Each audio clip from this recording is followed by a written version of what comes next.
Beep. Boopy boopy. I see you, Nick. Talking shit.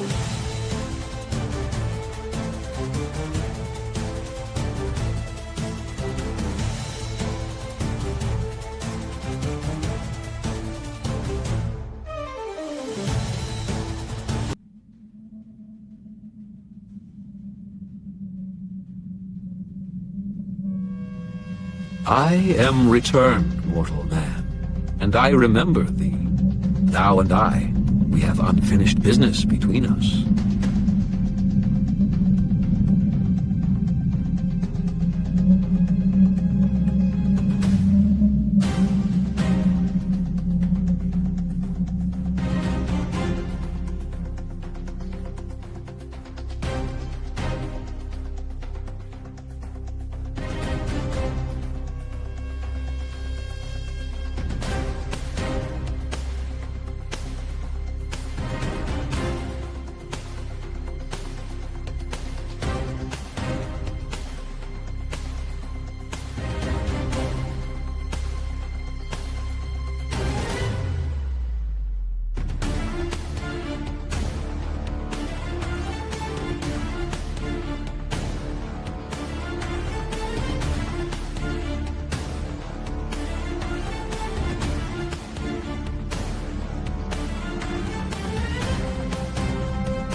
Oh, good. I played the right one.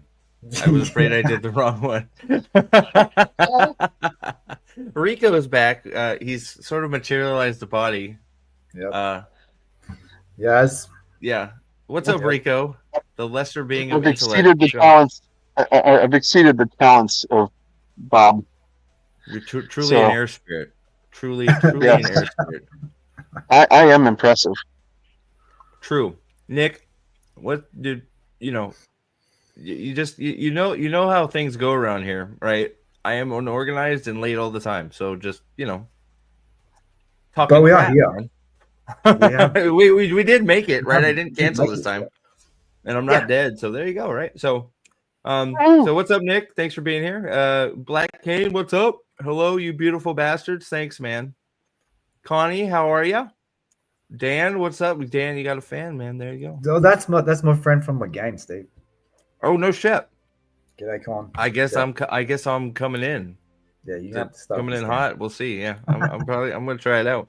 I do before we get started, because obviously this is the first. Well, yeah, we haven't done a Dresden stream yet, so I decided, since I've been sort of out of the loop, because of my personal shit, it'd be good to get back, and we've done several 5 Dresden reviews, so I figured.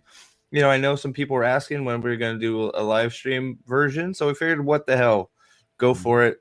We're on Blood Rites, working our. Nate, you're like dual wield. Well, Rico, sorry, you're like dual wielding dress. Yeah, see, there you go. I listen, Fadian. All right, I know. See, I listen to you guys. I don't ignore you guys. All right, exactly, right. That's what you wanted, right? So I aim to please. Man, Rico, I am going to have nightmares. That was you looking at the screen like that. That was interesting. Yeah. Oh my God in heaven! Holy shit. But you're almost through Battlegrounds, right? I have 150 pages to go. Dude, what a fucking book! Oh my God. In battle, you've got 150 pages to go in Battlegrounds. Nice. Yeah. I just used the part where they do that thing, you know. Yeah. The It's hard to big say that because climactic, the sorry, go ahead. eyeball, Mm. the eye is about to really happen after the deal with the rebar and the unicorn. Got you. Yeah, it's crazy. So much happens in Battlegrounds. Like I can't wait to get back to it because I don't like I remember it like loosely, but like it's such a banger of a book, and it just it doesn't stop. Right? It's just like crazy It fast. is. It's so It It not. is It's not. relentless. well. It's like so. Do you see what I mean when I was talking about peace talks? How like that's like peace talks is slow, so Battlegrounds can be Battlegrounds. What's up, buddy? Peace. I think I said it in our group chat. Peace talks for Jordan prequel or prologue to Battleground. Yeah, I feel it's one of those. I feel like they should be it's sort of a Winter's Heart, Crossroads of Twilight type deal. They should be one book, but it just would have been like a tome of 2,000 pages, so that wouldn't have worked, right? So, Yeah. but it would have been too big, man. yeah, So it would have been too big, but it does make it. But Battlegrounds makes Peace Talks a much better book by the time you get through it. if I would have been questioned if I was like because Battlegrounds and Peace Talk were already out when I picked up the series the first time. Yeah. So I would have been like, I think I probably would have been pretty disappointed with Peace Talks if I didn't get to go right into Battlegrounds. I don't know. I can imagine that. I mean, it was clear at the end of Peace Talks it was a setup book for Battlegrounds, just the way it ended. But we're way off. We're way off. We're at the end. So Nate's almost done with his first read through. Rico Nate. I've only read it once, so this is this has been great. Sort of getting reintroduced to some of this and remembering some of the things that are going down. It's so especially like I started Death Masks too. So Death Masks, I forgot how like Death Masks is such a good book already. And it's You mean Deadbeat? We've already done Death Masks. Is it what's the next one after Blood Rites? It's no. What am I talking about? It's not Death Masks, it's Deadbeat. Deadbeat. Yeah, Deadbeat. Right. That's what you said, right? Deadbeat. Yeah. Deadbeat. Sorry. But I think that's one of the more interesting parts about the whole series. It's just like it seems like you have this wide variety of cast of characters, and they go away and come back at random on different books. So you like it's almost like Harry has a different sidekick every book. Some of them, sometimes it's a few of them, but it's just like. Because like in Deadbeat, like fucking Butters and Thomas are his sidekicks, whereas like in the one we were just in, Thomas is sort of there, Blood Rites, but Thomas is in there, but it's it's mostly freaking. I mean, McCoy is in there. Who else is like who's riding with Dresden and Blood Rites? It's Kincaid. Is it Murphy? Murphy. Yeah. Yeah. So, but it's nice. There's so many, just so many. Even like you got Harry, and then you got a whole big cast of people to support him and help him. It's like, I think it keeps it fresh, right? This is the book. This is the book. This is the one where we settle the argument about the hottest Dresden side chick. It is? Why? Because it's Lara, and there is no other. That's it. You must. Oh man, they must have some really good crap down in Australia. We do. Not that I would know, Nathan, these days, but the we know it's Murphy, and that's just all there is to be said. You're just biased. See, you're just biased because at the point of the book that you're at, it makes sense. But I actually, I'm sorry, I'll been pretty consistent. It's always been Murphy for me. True. But you can't go past. I don't know. I mean, this is the book where Blood Rites. This is the book where we get the full force of Lara Wraith's demonic vampire succubus abilities on full display, and I think that settles the. I think this is the book that solidifies Lara as number one for me. I think we've had hints. We've had hints of Lara's amazingness for the last few books, or at times in the last few books, but in this book in particular, she is incredible. She's incredible. Well, She really is. In Um, fact, I don't know, man, but like she might be. Is she the best? She might be my favorite. I don't know. We'll talk. We'll talk about it later. But yeah, I don't know. She might be my favorite thing about this book. yeah. So yeah, that I think her whole plot line is probably what carries this book. I would agree. Um, the uh, like the premise of it, with the porn production and all that kind of stuff. I mean, that was, that's kind of the Maltese Falcon type of thing of the book. It's like, oh, he's on a porn set, and it's like, not really. Yeah. um, so I'm glad that Butcher didn't really drive into that whole setting, because Yeah. that for me would have been a bit much. Um, but he does a great job of incorporating the characters that are on that set into the story and interweaving them into a plot that was uh, very interesting for the purpose of revealing how the white court works. Yes, it was. And we'll talk about that when we get to spoilers and stuff, right? But um the way the way that the white court politics works, it is fascinating, and it is pretty well explored in this book. You get a real good look at it. You get to look at all the different facets of it, right? Like not just how they like to maneuver the pieces on the chessboard to achieve their aims, but also the like the mechanisms by which they do this as well. And it's crazy because we've had, which book are we up? Which book is this? Is it book 6 or 7? It's 6. 6. So yeah, so we've had a few books with where we've dealt with the red court. We've dealt with the red court, or to a degree we've dealt with the red court. We've had a look at the black court and what they can do, and we've had the white court sort of like sitting off in the periphery a little bit. And this is the book where we really dig into it. We really dig into how it works, how they function. It's such a cool concept. Just the concept, just the idea of having these different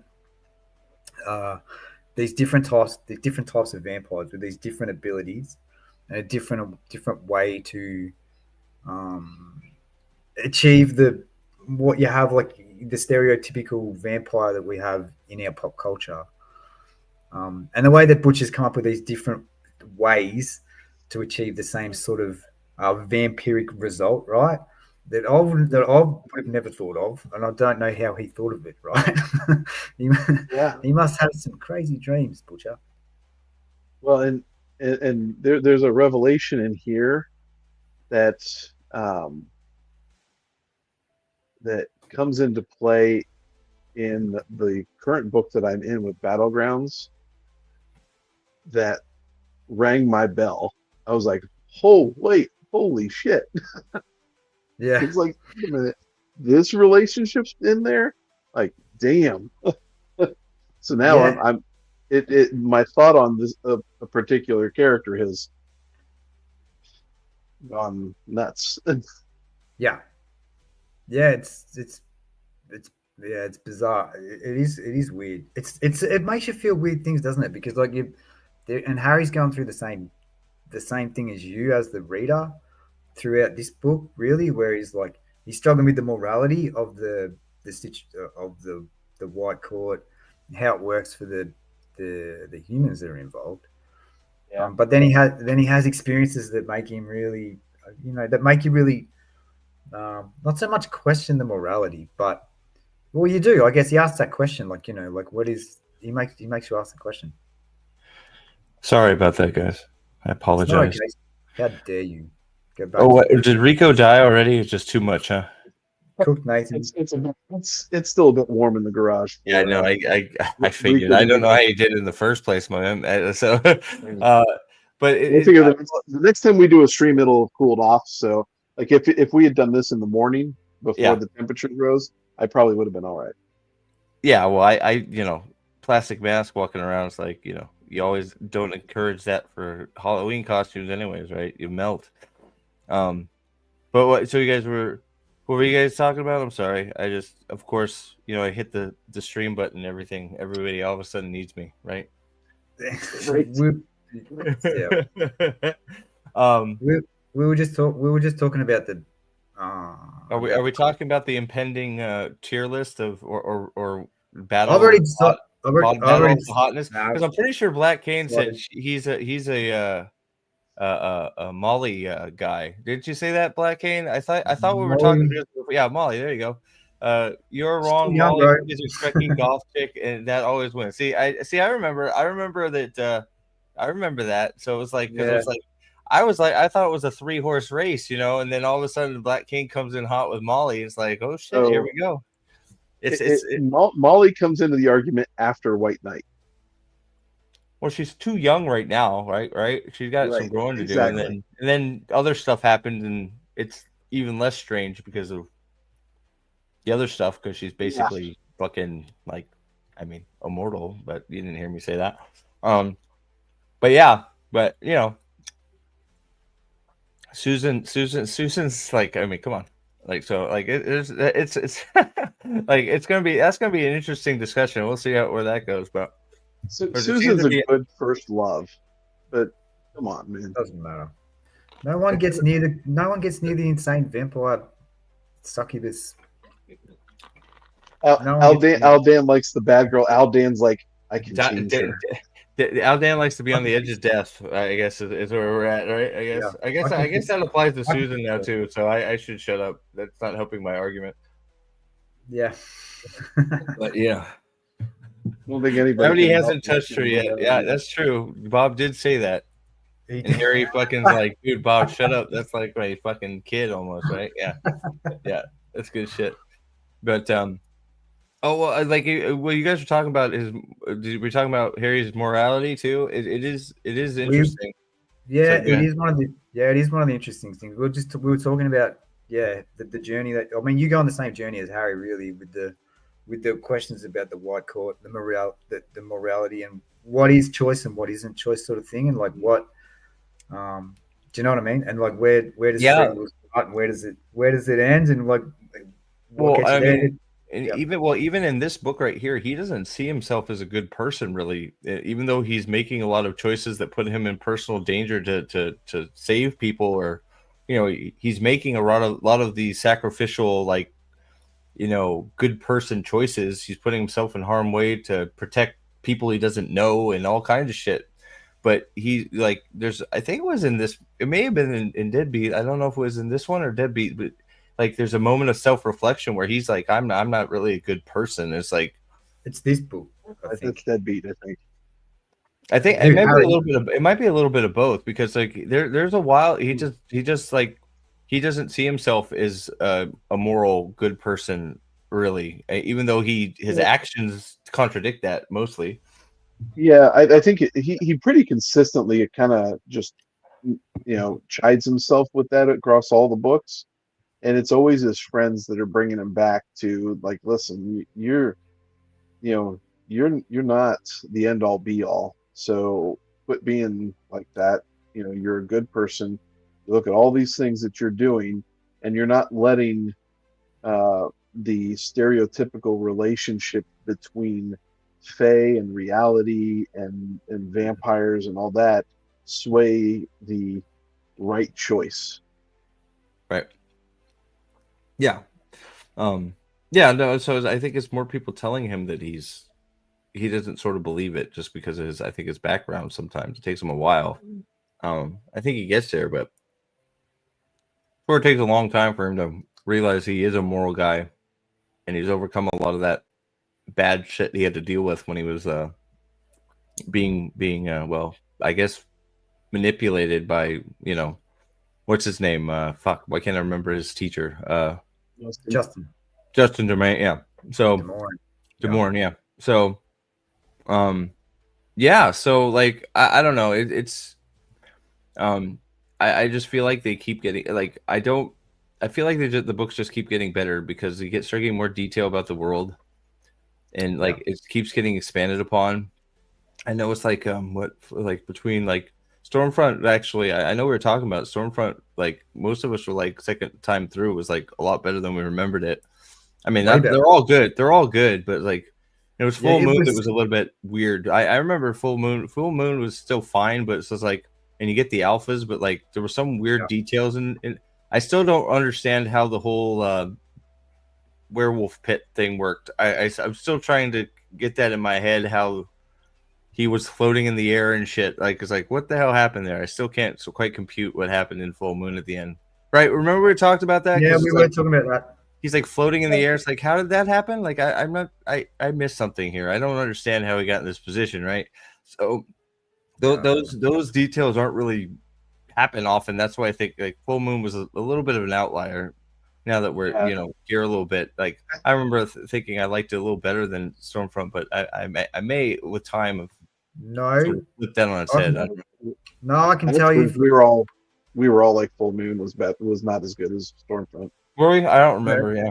Yes, well, Steve, you gave.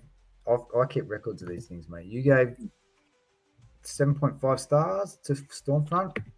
Full Moon only copped 7 On the Dresden scale. On the Dresden scale, correct. They'd all be higher if it was just regular. Right? Billions. Yeah. It's all got to be the Dresden. So it's sort of like the Carl scale. They're the Carl scale is like with just 10 or 11 or 12. They have their own scales for a reason, right? Like these series in particular, they have them for a reason. They got to be judged on their own sort of sphere, because like you can't really compare them to other books, and rate them against other books. I don't think. As a whole, you can sit there and say Dresden Files as a whole ranks this, or you can even like go in sections, like the first 5, and then the first, the next 5 or whatever. But it's tough to sit there and go individual piece by piece, Yeah. I think the series overall, after it hits book 4, because you can really, Grave Peril is far and away the best out of the first 4, in my opinion. But once you get past 4, it's pedal to the metal, and even if the book kind of lets off a little bit, it's such full gas that you're getting lore, you're getting action. And the world keeps growing. Yeah. I mean, we got a little bit of Never Never and Summer Night. I shouldn't say a little bit. We got Summer Night injected the Never Never, and Knights of the Cross have been introduced. You got the Denarians, so it's deadbeat. So I don't want to go there, but he's dealing with a lot of repercussions from the coin in Great Peril with the coin, right? No, it was it was the last one we read. it was the last one. I always lose the order. Death Masks was when he gets the point. Death Masks. Yeah. But it starts coming into play in Deadbeat. He starts feeling the repercussions, and so we'll get there. There's Deadbeat is fresh in my mind because I actually started reading it, so I'll try and I need to get back to go back a book and get refreshed. So this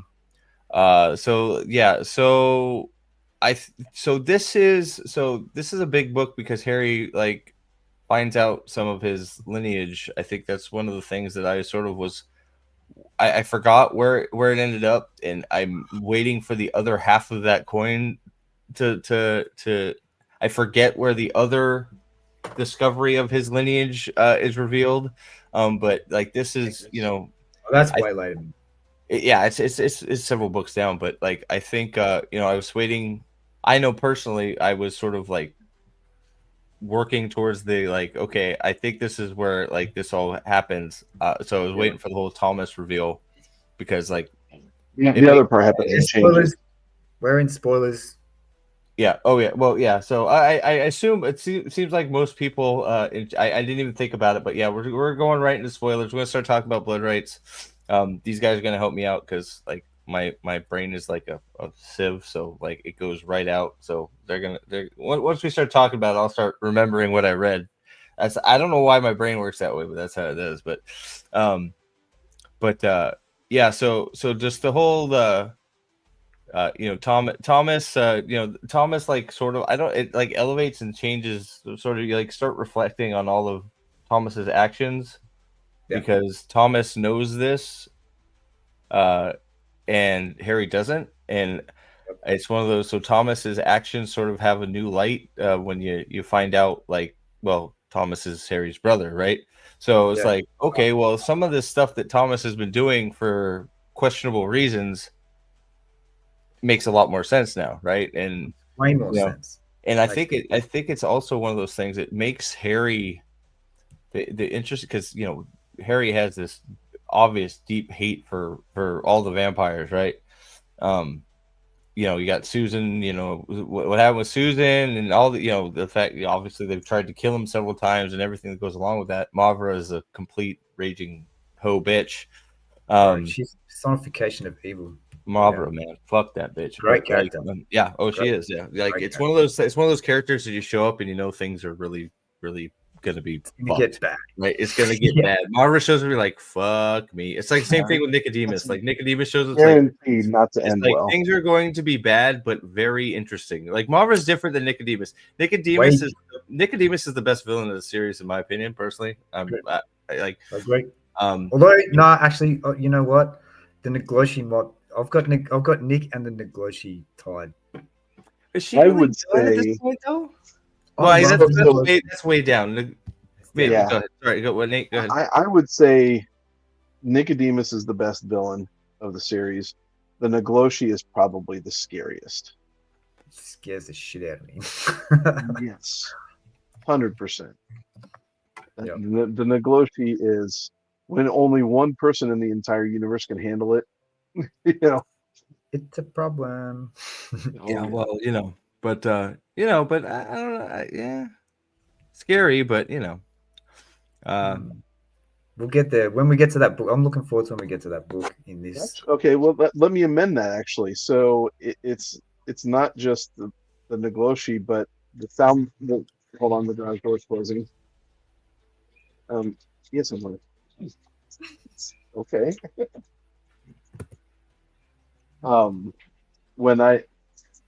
But the potential scariest being, is who I had in the soundbite in the opening with "He Who Walks Behind." Yeah, no. Well, yeah. So yeah, and it's crazy. We're how many books in? 6. This is book 6. And you're a whole bunch of shit happens in Battlegrounds. You get a whole bunch of new pieces on the board, and power levels have skyrocketed into fucking Jupiter. It's like power it's almost like how powerful can some of these things get, including Harry. I digress. We're of course jumping way ahead again, but it's crazy the amount of power that Harry gains every book. I think it is every book he goes an order of magnitude up. Yeah, and he needs to too, though. That's the thing. Yeah. So it's the Butcher handles the scaling much better than a lot of other authors does. The scaling of the threat with the scaling of Harry's abilities. Yeah, and that gets coupled with his 100% his moral quandaries, and how he interweaves that power increase. And what does it say? If they make a good version of the show, I want to see James Marshall. Not even a fucking question. Fucking just let James Marshall play everybody. Fuck it. No, you can't do that. But if you have to do Harry, but you have to pick one. You have to pick one, right? And if you have to pick one, I think that what Kane's saying is spot on. Oh, spot on. I think he would definitely be, I can see him with the news. I can see him in the news and just using the voice from the book. It would 100%. Just his build is exactly 100%. Yeah.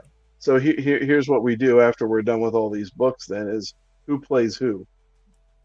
Oh, Jesus! That's another stream. Well, yeah. So we're talking. I mean, eventually, that's we're ending up at it. Well, we'll see. Well, the plan is to hope. I don't know if we're gonna make it, but try and get through the series before 12 months comes out, reviewing it with videos or streams or whatever.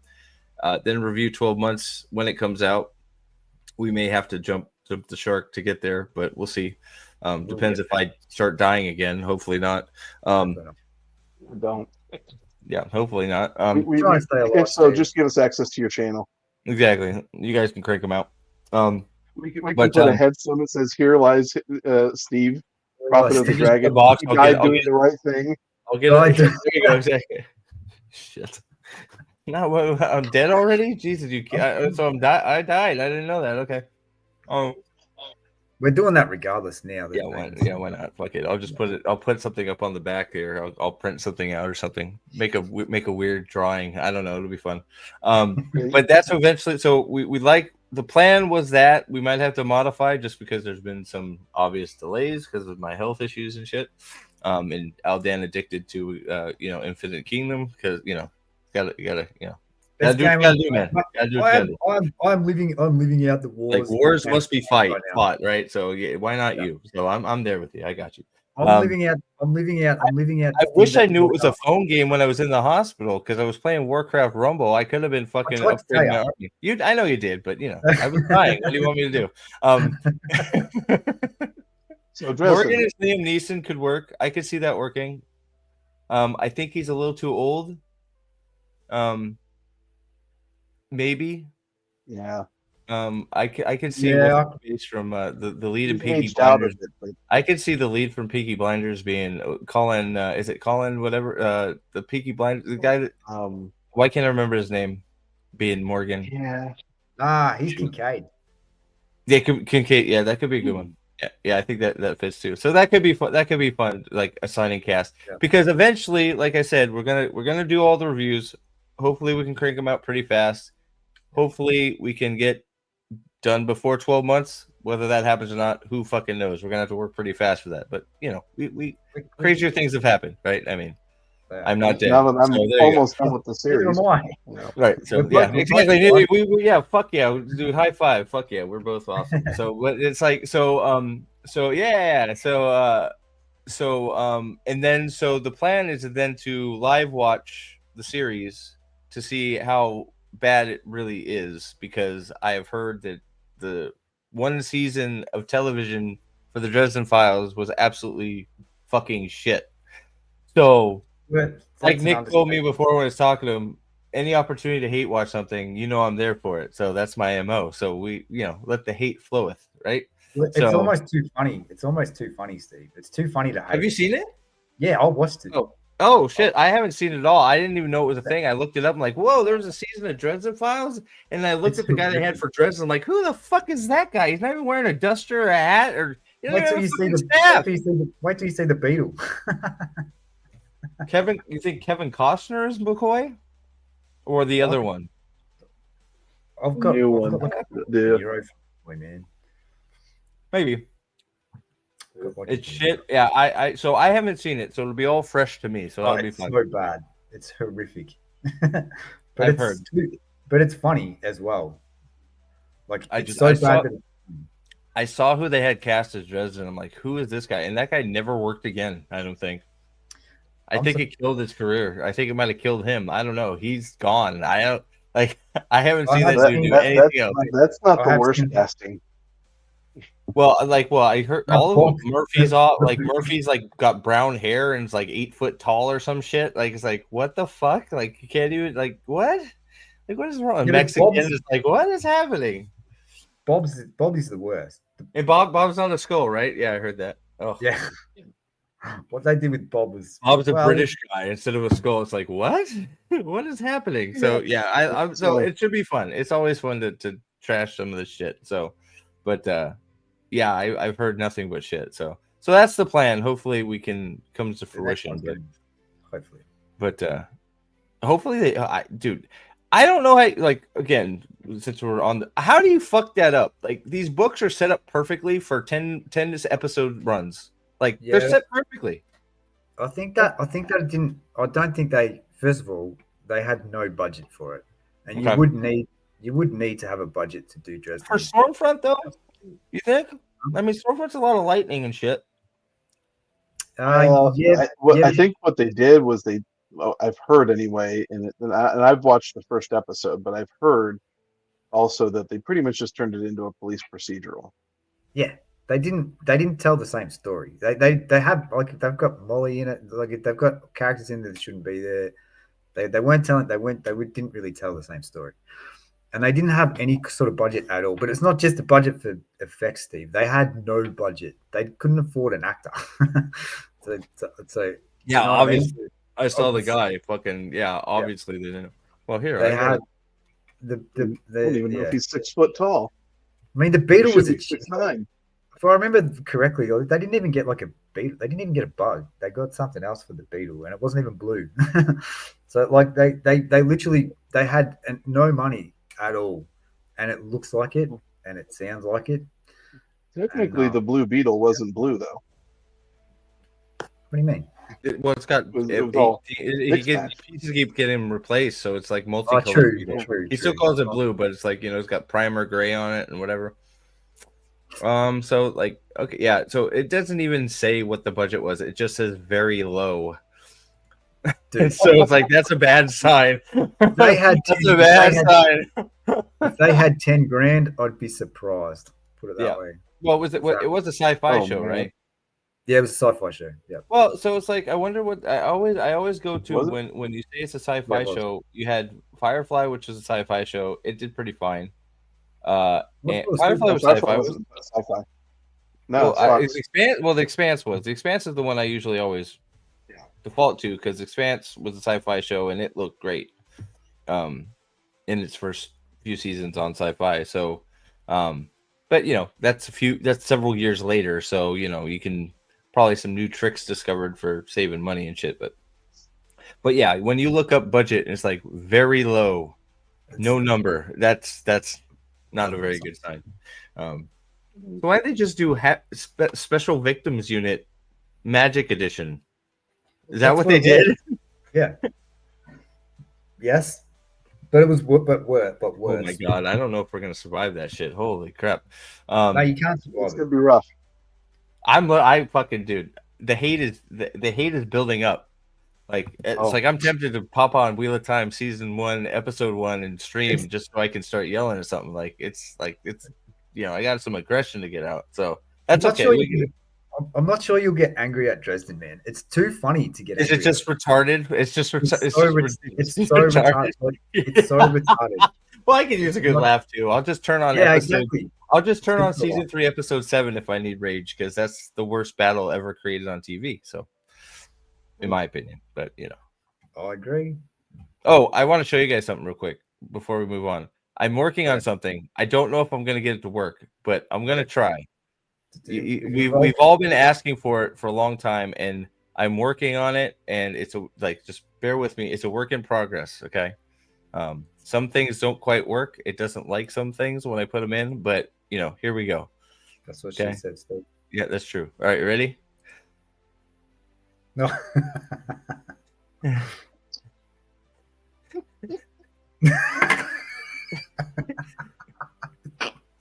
Okay, so it's okay. We're getting there. Okay, we're getting there. We got sort of Perrin turning into a werewolf, fighting giant alien spider, and tearing her neck off. See, Aldan knew, right? Aldan knew what was happening. So we're getting there. So we're close. I mean, there's Dane recognized it right away too. But like, there's a lot to you try and exactly. See, Nick's got it right. Exactly right. So like. There's some hurdles I got to get around, but because you try and put like fucking Marcus Rutherford in there, it's like you can't do that. So you got to figure out like the wordage to get right. I did get Joshua in there pulling Kalendor, but he like was grabbing it by the fucking tip and putting it in the ground by mistake. And it's like, what the fuck, right? And it was a giant. Exactly, yeah. Yeah. Even Sora 2 and fucking ChatGPT is like, oh, this guy don't know how to hold a sword hand, right? So yeah, so I'm working on it. When I got some free time, I'm fucking around with the prompts. We'll see if we can get it better. That's the best one it shit out, because that's the only one that actually turned Mogideon into a full spider. Because the other one's like her body turned into a spider, and she's just like a blackhead girl.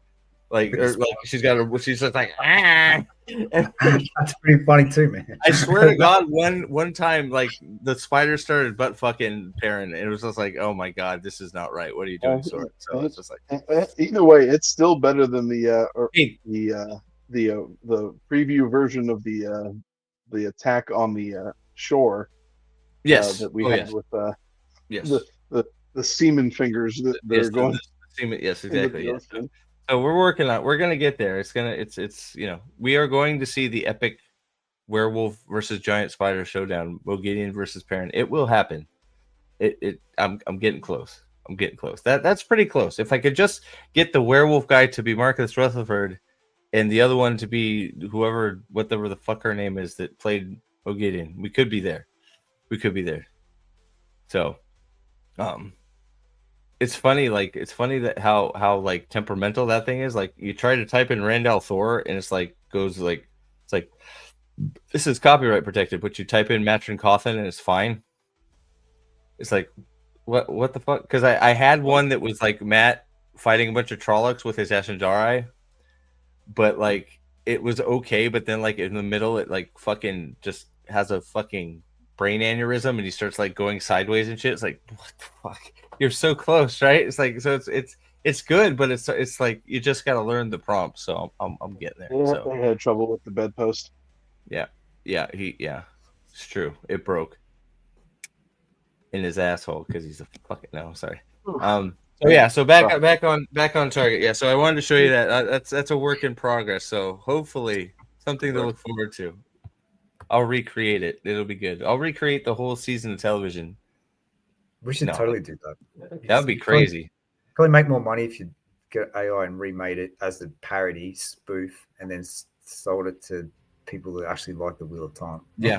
All you gotta do is get like one good scene, like fucking Rand fighting Narg, and it's like, okay, there you go, boom, done, right? But yeah. So all right, so sorry, back to Dresden. I just I thought you guys would want to. That was some just fun stuff I was fucking around with. So let's see here. Blood Rites. So Thomas is Thomas is doing the porn at that point, right? Isn't he? Arturo Yeah, he's been doing the porn, but the book. So the book starts off with Harry escaping a burning building, and he's carrying a box of dogs. That's right. This is where he gets Mouse. Yeah, he gets Mouse. Always forget Mouse turns up. Dude, I even put Mouse on the thumbnail because Mouse is like the best introduction to any fucking book ever. Mouse is so fucking great. Mouse is great.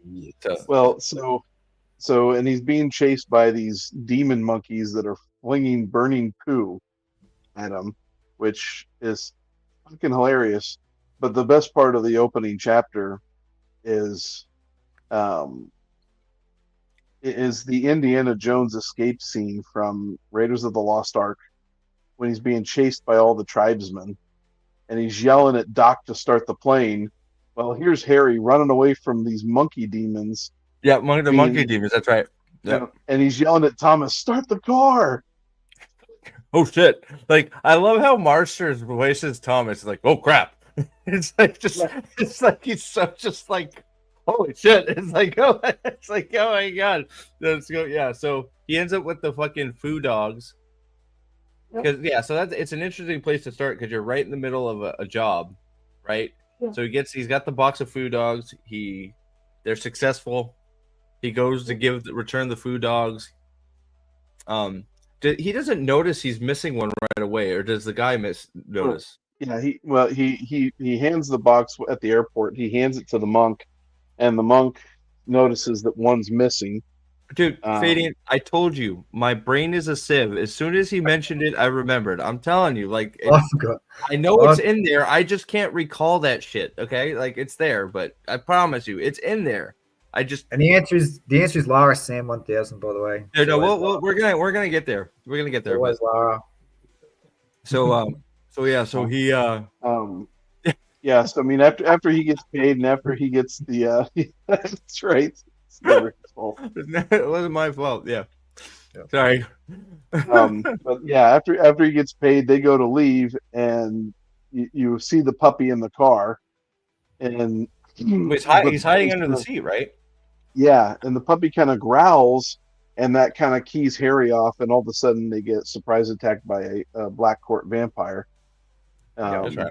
That's right. And then Harry, 1960s Batman has a holy water balloon in his hand, and Well, It's the vampire Well, with he learned that was a trick he learned from Kincaid, right? Not yet. Not yet. No, Okay, no, because that's later. he learns a lot of interesting shit from Kincaid. It's very This is a bit of foreshadowing for later on with Kincaid. Actually, yep. Murphy guy all the way. It's okay to be wrong. It's okay to Okay. be wrong. It's okay to be wrong. Correct. So I'm fucking Susan, 100%. Probably marrying Murphy. I think she can work and I can stay at home and play video games. So Yeah, I'm marrying Lara. Lara gets all, and everyone else gets burned and eaten by the vampires. So I don't care. you wouldn't wait. You're marrying Laura. You wouldn't even fuck marry the Laura. other two. Like, come on. Uh, Not okay. You're just After you're all in glamoring on is Laura Ray. strong. Okay. You're Laura all. Ray. Glamoring I is guess- I guess- strong. I guess Laura's already been feeding on Aldan because he's fucking gone. I'm from page 1 of Lara, mate. From page 1 of Lara. I mean, how do you think he got cancer? Oh, true. That's We can right. joke about that because it's going good, Yes. Yeah. Right. and I'm not dead, so we can joke about that too. So yeah. Well, how many fucking buildings has Harry destroyed by the This is the third, I think. We should have been keeping track. We It's gotta be should have more than been. three. Yeah. It's We been should more have than been. I may have to figure that out because he's Wasn't it? oh shit. That is shit, Jacob. God damn. Right. But like it's funny because it's like it's always some weird extenuating circumstance. He's just like doing something in a building and he gets attacked, and next thing you know, the building is just destroyed. Well, he destroyed a Walmart, so that counts because of the plant monster. I'm sure there's other ones.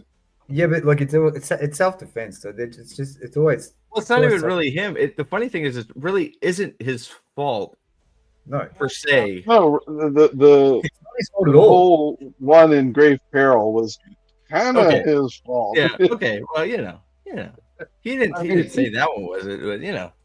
I mean, Harry's an innocent bystander always. He never Brings brings that any of this shit. motherfucker all the way down. Harry never brings any of this shit on himself. So real quick, Sam. So I already put it up, but Sam 8,000 for $2 says I'm a Murphy guy all day. Well, that's Like okay. Sam. you know what I have to say too. And I'll say this. Murphy is Probably why I'm put off by Murphy is because she was a bitch in the fucking first few books. She So she rested comes her- around. She comes around. Like obviously major changes, especially from this book to Deadbeat, right? Almost completely different character when it comes to Harry, right? It's completely almost like that dynamic has changed completely, right? But she is a fucking just terrible fucking like influence. Well, not influence. Just she is a dog. She wants to almost like fucking get Harry. Like even though he's helping her, she does not trust him at all and treats him like shit. But she For would the most though. part, I get why, but it's just like But you know. Yeah, I understand her position, but it still didn't make me like be like, get over that shit already, okay? God damn it, right? So she does. So you know, obviously, but I think that's why Murphy isn't like. I get it, but it's just like you know, There's she always was, a, that she, was a, caveat she there. was a pain in the ass for the first few books. So, you know, we can all admit that. So, but you know, I saw Asmongold react to that. I don't know what the fuck is happening with the world, but yeah. So okay, so what Drawn Thomas is referencing, okay, is Shoe on Head made a video called Gooner Women are out must be stopped because you know how men, you know, basically the video and is about, you know, basically men just, you know, they watch some weird porn and that's what guys do, and they just, you know, they watch it in the privacy of their own home and they don't fucking talk about it. No, fine. Apparently, like, there's this growing amount of women who are just reading weird ass bestiality erotica. This one happens to be a story about a millennial college graduate with fucking college bills that she has to pay that is down on her luck and gets a job at a farm Jerking off horses. milking minotaurs. Who? Okay. Shoe on head. I'm not even kidding. Like it's not. I'm telling you, it's not. Like here. It's crazy. Like yeah. It's Hold on. I'm good. It's crazy. Morning Glory Milking Farm. That's what it's called. And they're sitting there like apparently they're all over TikTok, fucking reviewing it, calling it spicy and shit. And it's about fucking cows and minotaurs and jerking them so it's a off. book. Yeah, it's a book. It's fucking erotica, but it's like bestiality erotica, and it's like I guess all this is part- becoming a Yeah, bigger and bigger thing. It's like what the fuck is wrong with you people? Just go incognito and watch some guy slap cheeks and get it over. Like, what's the problem? And it's like the video is very interesting because she goes through a whole bunch of comments of all these women being like, it's basically like, well, we hate guys. Well, guys suck, but like the Minotaur like fucks the shit out of me and then takes care of me and pays the bills. It's like, so you want someone to take care of you like a man would, you feminist bitch. And it's like, well, no, men suck. I want a Minotaur or a gargoyle to do it. It's like, what is going on? It's like, what is fucking going on? Romanticy is fucking seriously disgusting shit. It's fucking weird. Like so yeah. So it's if you're bored, it's the YouTube channel is called Shoe on the Head. Or you can watch it as McGold's React. That's what I did. But it's fucking interesting because it's fucking crazy. Because they had like the furries are calling these people weird. Yeah, the furries are calling them weird, like because like there was a convention. I guess they're calling it dark fantasy or something. It's not or something. So they had a convention. It's fantasy. And these fucking old, fat, crazy, ugly-looking women were basically attacking any man that showed up, like there's a story a guy cosplayed or something. I did hear about that one. Yeah, like he showed up as a cosplay of something from one of these books, and the women just started like grabbing his dick and fucking backed him into a corner and basically raped the guy. And it's like, what the fuck is wrong with you? What, like, holy shit! Just go to goddamn Chippendales, hire them, they'll do that for you, no problem. Right. Like, God, so it's insane. It's crazy. Like, we're in a weird fucking part of the Matrix right now. I mean, I'm so damn happy I'm married. Yeah, well, it's actually a really good, funny video. So, but it's just like because it's just like you're sitting there, just like she says something new. It's like you what? It's like what? It's like no, but this can't be reality. So it's fun. So yeah. Oh my. But yeah, there's a whole she's great. She's fucking fantastic. She is based as fuck, right? So like we need more women like her. She's awesome. I've heard of her. I saw she's great. No, she's no nonsense, no bullshit. She is a very common sense person. Those are the people like I don't care right, left, common sense. That's all I need. Like, and that's her. So it's she makes some good videos. So that's right. They fucking air tagged the guy and followed him to his hotel room. Yeah. It's like what the fuck? It's insane. It's like that is like fucking like that is some like scary illegal creepy scary shit. No wonder the guy was scared. You got all these fat ugly people following you to your hotel room wanting to rape you because you got a six-pack and a fucking Minotaur head on. It's like, leave me the fuck alone, please. I just wanted to come to the convention and hang out. It's a convention. I don't there's no way she's a lefty with some of the shit she says. It doesn't matter. The thing of it doesn't matter. If she's a lefty, I don't care. She says she's a lefty. She's a proper lefty. She makes a lot. She says stuff that makes sense. I don't care if you're left or right. If you say stuff that makes sense, then good. My best friends are all leftists.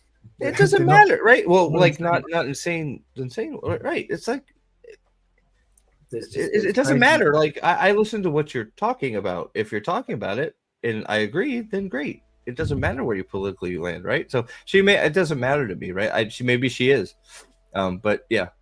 Now she's a leftist economically, but she rational still believes in private. Yeah, so it's fine. I can talk to them. old school lefty that has common sense. That's all that Normal, like. Yeah. normal humans. No, Normal. right, exactly, right. But no, you're good. We've been sort of all over the place, anyways, man. Yeah, true. But that's a We good haven't done video. it for a while. It's been a while, man. We've got a bit to catch up on. Yeah. So that's a good video. Watch it if you have time. It's fun. So if you have some free time, it's fun. So, so where were we? So Dresden. So yeah, destroys the he building. takes care of the vampire with the water balloon, That's right. holy water balloon, and then after And that, those two end up hanging around for most of the book, right? Don't they attack him a few times? Or am I I'm thinking about the Red Court ones in the previous book. I think the Red Court. No, they do attack. We talk about the two. Yeah, We're at the start of the book. We talk about the black. Yeah, the two black Mavra's two fucking. They come back. They hound him a few times. They do. Yeah. So he and Thomas, they talk about. They conclude that Mavra's behind it all, and then after that, Thomas also wants to hire Harry for a job, but he's kind of mum on the details and is kind of, Harry wants to know why, but Thomas is kind of like, well, I owe this guy a favor, and he's kind of sketchy about it. Yep. But they end up he ends up agreeing. They go to meet this guy. His name's Arturo. He's a big movie producer that is breaking from a major studio, and he wants Harry to protect everyone on set. And so far, Harry has no clue what this is all about. What kind of, he just thinks, oh, movie producer, okay, that's cool. Well, there's also because it's like you see a subtle change, like he doesn't know what the later reveal yet, so you can see he's sort of warmed up to Thomas here, right? So some of the things Thomas has been doing is, Thomas, even though Thomas is a white court vampire and Harry has a fucking hate boner the size of, a Minotaur's junk from milking the fucking morning glory, he's still, he's still very tolerable of Thomas, right? And they're buddies pretty much. At least that was the feeling I got. So, which is interesting. He hates vampires with like a passion. Yeah, but that's kind of, Thomas is the exception, and Thomas has helped him out on some jobs that he's earned it, right? Yeah. Right. He's earned that trust at this point, right? So it's one of those. It's sort of like I think Harry's putting himself out there with that because sort of goes against everything he sort of believes in, but Thomas has proved that he's trustworthy. Right. So you find out Arturo has 3 ex-wives, and they're all involved in this movie production. Arturo is the porn king of Chicago. King Daddy Vampire Pimp. Yup. He's cast all the Minotaurs. Don't worry. Yeah. So his latest ex-wife is the star of the show. The second, that's right, ex-wife number 2 is a pretty dumb piece of shit, and then his initial ex-wife, she's the one kind of she's one of the producers and of everything. So they're all involved, and Harry agrees, and so Arturo pays Harry some money in advance, and then Justine walks into the room. Thank God. I love how Harry's always out of money. Always, yeah, always out of money. And so Justine walks into the room. Thomas, feeds on her briefly because she's concerned about the fact that they got attacked by some vampires, so she's worried about Thomas. So Thomas kind of feeds on her to clear her mind of that, and Harry has a reaction to that. Yeah, right. He has a reaction to that. And Mouse, who is not Mouse yet, but Harry and the puppy are very disgusted with. Has she had the interaction with the guy that said basically he's imprinted on you, he's your puppy now? Did they have that discussion yet? No, not yet. No. Okay. That's not till like the end of the book, man. He tries to give Mouse back, and he's like, "No, he's yours. Like, yeah. There's no way you can give him back to me. Like, right? It's basically he's like, sorry, the puppy was under my chair. I can just, right? That's how it goes down. He's like, he tries to return it, or I forget if it's a phone call or. I think that's the last chapter, if I remember. Yeah, he tries to return it, and the guy's like, "Nope, that dog is yours. He's fucking bonded with you. That's your dog." It's like, oh, Yeah. okay, right, yeah, no, yeah, I love that shit. Moss is so So, good. so Harry ends up going back to his place. Mister does not approve of Puppy, Doesn't hate it though. and no, no. Like he But doesn't then kill it. then he goes down and starts talking to Bob, and Bob gives him some information on the Black Court and the White Court.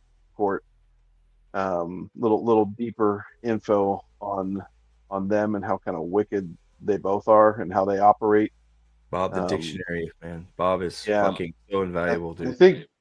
think this is kind of where you get the revelation. Like Black Court is your typical vampire that's presented in a lot of the movie Yeah, theater just stuff. He refers to like the Dracula movies when referring to the books. Black Court, right?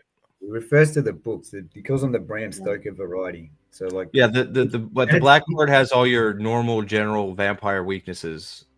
which is interesting, right? Again, because it's the way that Butcher sort of weaves in the real world with his urban fantasy. It's one of the things that really like connects it to your mind, sort of thing. And it's like, Well, this it's one of the- those. It's very uncanny. Sorry to interrupt, but it's like if I ever went to Chicago, I could expect to go down some stairs and find Undertown, right? It's like Yeah. it feels real. feels really real, and it's one of the ways that he makes it do that by saying that, you know, that this is almost wiped out. That Bram Stoker's book nearly wiped out this version of vampires because it taught people how to kill them. Because all these things really do work for this version of vampire type thing. It's just a good little thing. It's great. It's great world building. Well, and he like that's it's very very brilliant, and because it's like he's using real place. You know, they're at Heathrow Airport. Sometimes they're fucking at real locations in Chicago. Like you can tell he lives in Chicago or has lived in Chicago, knows Chicago very well. So you know, using the place, it makes it feel like I could go to Chicago and look up the Yellow Pages and find Harry Dresden there because he's a real person. It really, at least that's how I feel. Like I feel like it's very real, right? Wouldn't be surprised if Butcher like took out an ad in the Yellow Pages. Dude, that'd be awesome. That'd be I would great. have done it. Yeah, but when he was younger, I probably would have done it. Yeah.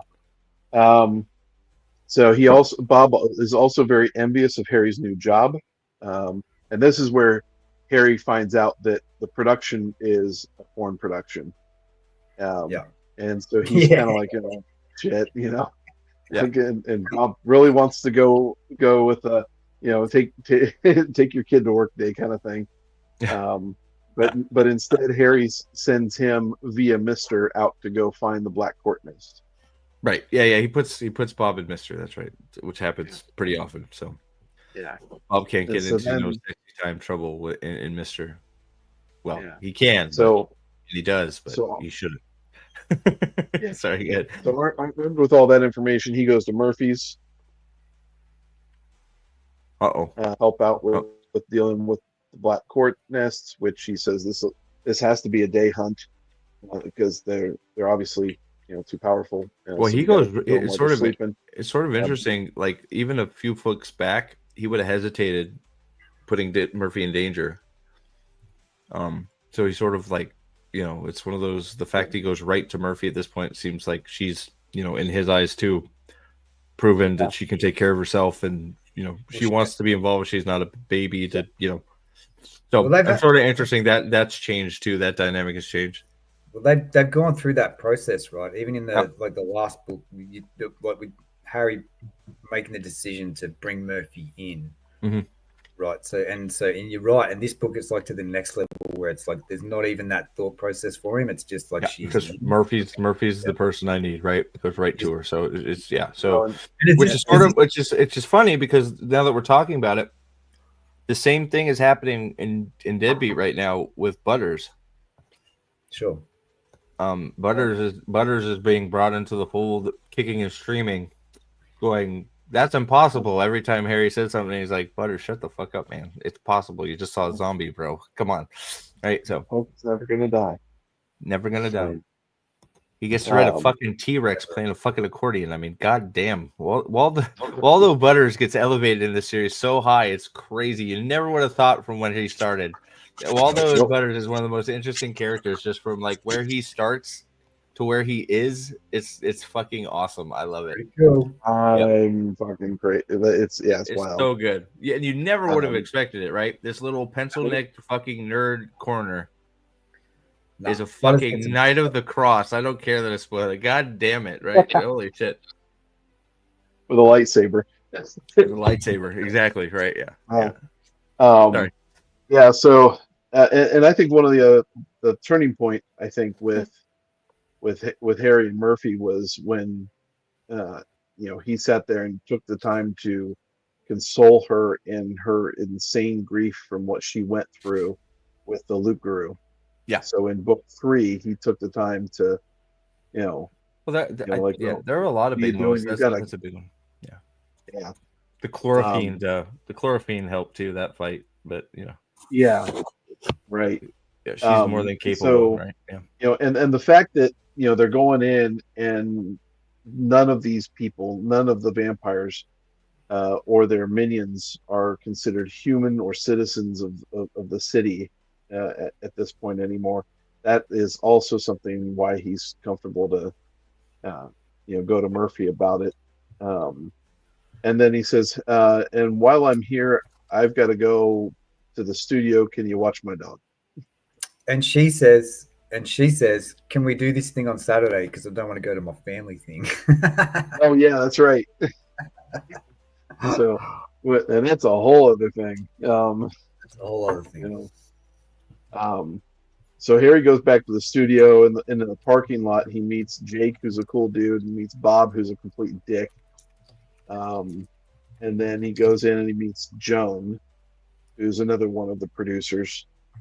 So he helps her set up, and then as they're setting things up, and he's trying to kind of be sneaky about the fact that he's a magic user, then all of a sudden he senses another entropy curse taking place, and That's so Gene leads him to where the actresses are, and as he approaches one of the doors, there's a scream. So he hexes his way into the room, and there's Giselle, one of the actresses, who's bleeding out. And then so Harry has Jake it just starts stem right the at me. bleeding Yeah. while Away, the medics get there. Yeah. God, yeah, none of these. It's crazy. Like you sort of get tired with Harry, right? Because like once these things sort of pop off, they don't like. It's like he fights for food and sleep. Like in every book, it's like I need to sleep. Yeah. I am fucking exhausted. Can I have a sandwich? Like, again, I'm in the middle of the deadbeat, and it's like Billy's like going, is there anything we could do? It's like, can I have a fucking sandwich? Can your bitch make me a fucking sandwich? And she's like, it's already here, baby. It's like, all right, fucking, that's what you got a good woman there, Billy. Fuck yeah, right? He's just dying for a Coke and a sandwich through half the series, right? It's like, where can I get coffee, Coke, and a sandwich? Not cocaine, obviously. A Coke, a Coke, right? He needs the sugar, right? But like, it's crazy. Like the amount of time is just like, fuck, I am fucking tired. Like, can you let me sleep an hour, please? It's just, yeah. So it's nuts. It just when it pops off, it doesn't stop. So I think that's one of the best parts of it too. Real quick, Sam 8000, $2. What is each of your 3 favorite books in the series? I'm gonna have to look at the list, and it may change because, like I said, I've only read it through once, so like reading through it again, especially with my brain full of holes, I'm rediscovering a lot. I know that let's see here, Changes is a banger, Skin Game is a banger, Battlegrounds is a banger. Off the top of my head, those are probably my 3. We're gonna have to do it at the end, Sam, and we've been keeping track of our ratings, which we'll get to at the end of this stream. Yeah, so we'll go back and reflect and look at it. It's really hard. And then the ratings probably won't hold water, anyways. I'll probably change my mind. I don't. You've already changed it 15 times. I can't. Fuck. You guys know me. I could say fucking 10 out of 10 for everything, and I'd change my mind. But yeah, if off the top, Skin Game and Changes are fucking crazy. You gave Deathmaster 9.5. Yeah, because Deathmaster was awesome. Yeah, so that's gonna be the conversation. So, like, right. So we're into 9.6s and shit.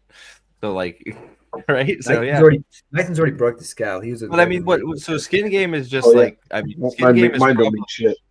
Skin Game is probably the best. Maybe. Skin Game is fucking awesome. Battlegrounds is right there too. There's so many. It's hard. So I think we're gonna have to get through it, and maybe before book 12, like maybe pick ours before we read 12. Maybe we'll do a recap stream of the whole series before getting into the show. Yeah, but 12 cold days. Hmm? Book 12 is cold days. I didn't mean No, sorry. Book 12 is changes. I said 12 months. I meant 12 months. Did I say book 12? I meant before okay. 12 months. I meant, before when we get through everything. Because it's hard right now to eat. There's so much going on, and there's right. So, and I to be frank, I need to reread most of it to just get it fresh in my mind to make an accurate. Because this time, my favorite 3 are 12, 8, and 3. Okay, hold on. Let me bring those up real quick. Because I don't. Changes. Not the budget. God damn it. Proven guilty and grave peril. Grave Peril is fucking excellent, so I don't blame you for that at all. I can put an argument of these books being in my top 3. Which one? Proven Guilty is Is it the Morgan one? It's after Deadbeat. Is that the one where he's helping Morgan out so against basically for? Hold on, let me look up the recap real quick. Molly. Oh, that's where he's got to get Molly. Oh, is this the con at the convention? No, the SplatterCon. That's SplatterCon. Is this SplatterCon? SplatterCon could be. Yep. Yeah, that is a good book. That's Magical Rate. Yeah, no, there is an argument to be said for any of them, right? I mean, maybe Full Moon and Stormfront was better, but I wouldn't put that towards the top, right? Those, so like a few, but when you get to the beginning of the series, like you said, I mean, freaking Grave Peril is a fucking great book. Like that one sort of like that's the one that sort of hooks you into the series. I feel like Full Moon and Stormfront and Full Moon are good enough for you to continue. Grave Peril is where stuff like goes. It really kicks in. Yeah, kicks in. Right, that's the best way to put it. I agree. 12 is your favorite, so that 12 is skin game, right? Changes. Oh no, 12 is changes. Wait, 1, 2, 3, 4, 5, 6, 7, 8, 9, 10, 11, oh no, 12. Turncoat really rang my bell. Changes. Changes is I wonder why. Changes is great. That's why. Changes is great. Turncoat rang my fucking bell. Rang mine too. I love Turncoat, man. Turncoat is what I think. Turncoat was the first time. So if I go back to the first time I read this series, Turncoat was the book that I was like, I am in love with this so much, right? But then I read Changes and it was like a little bit better book. I mean, fucking Christ, yeah. Odin shows up in fucking Changes. God damn.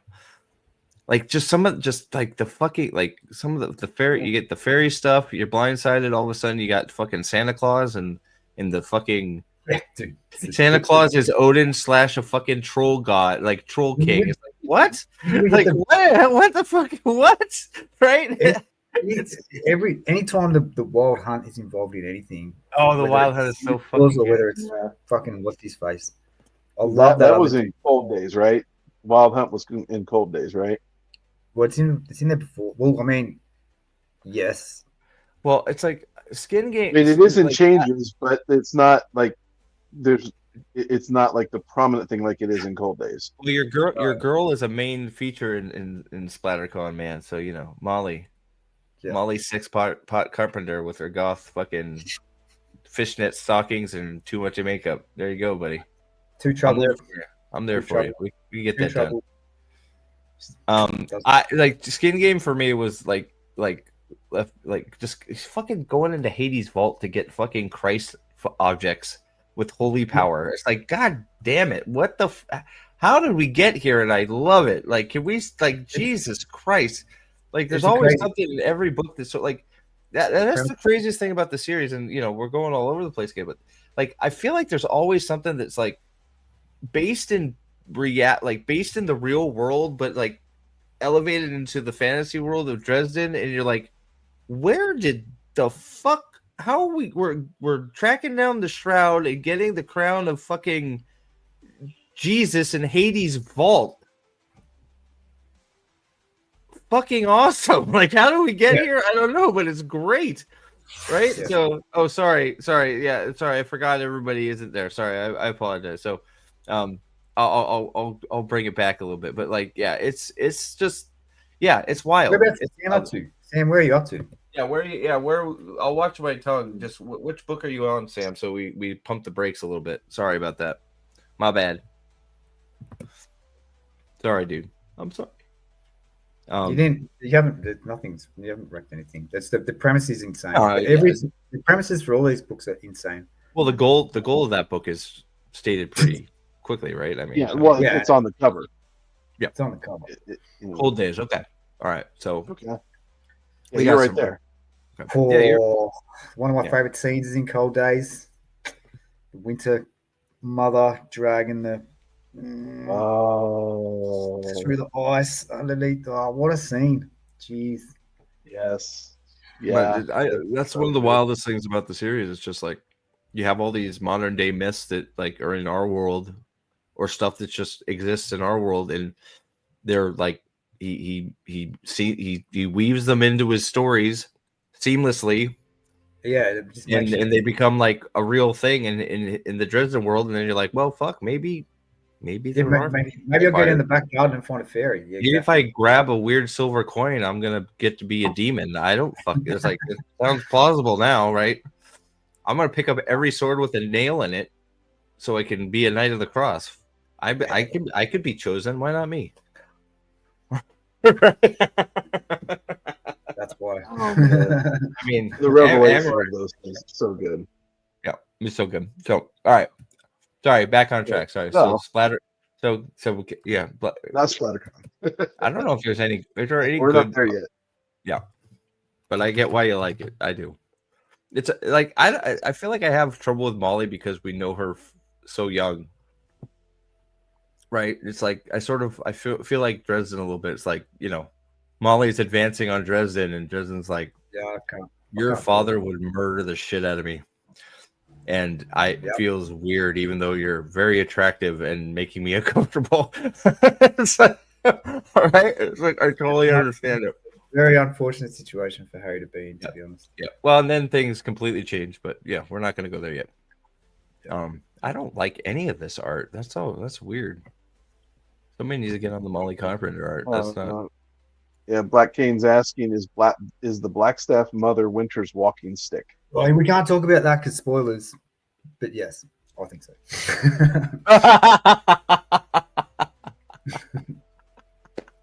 We can't talk about it, but yes, 100%. I agree. I think so.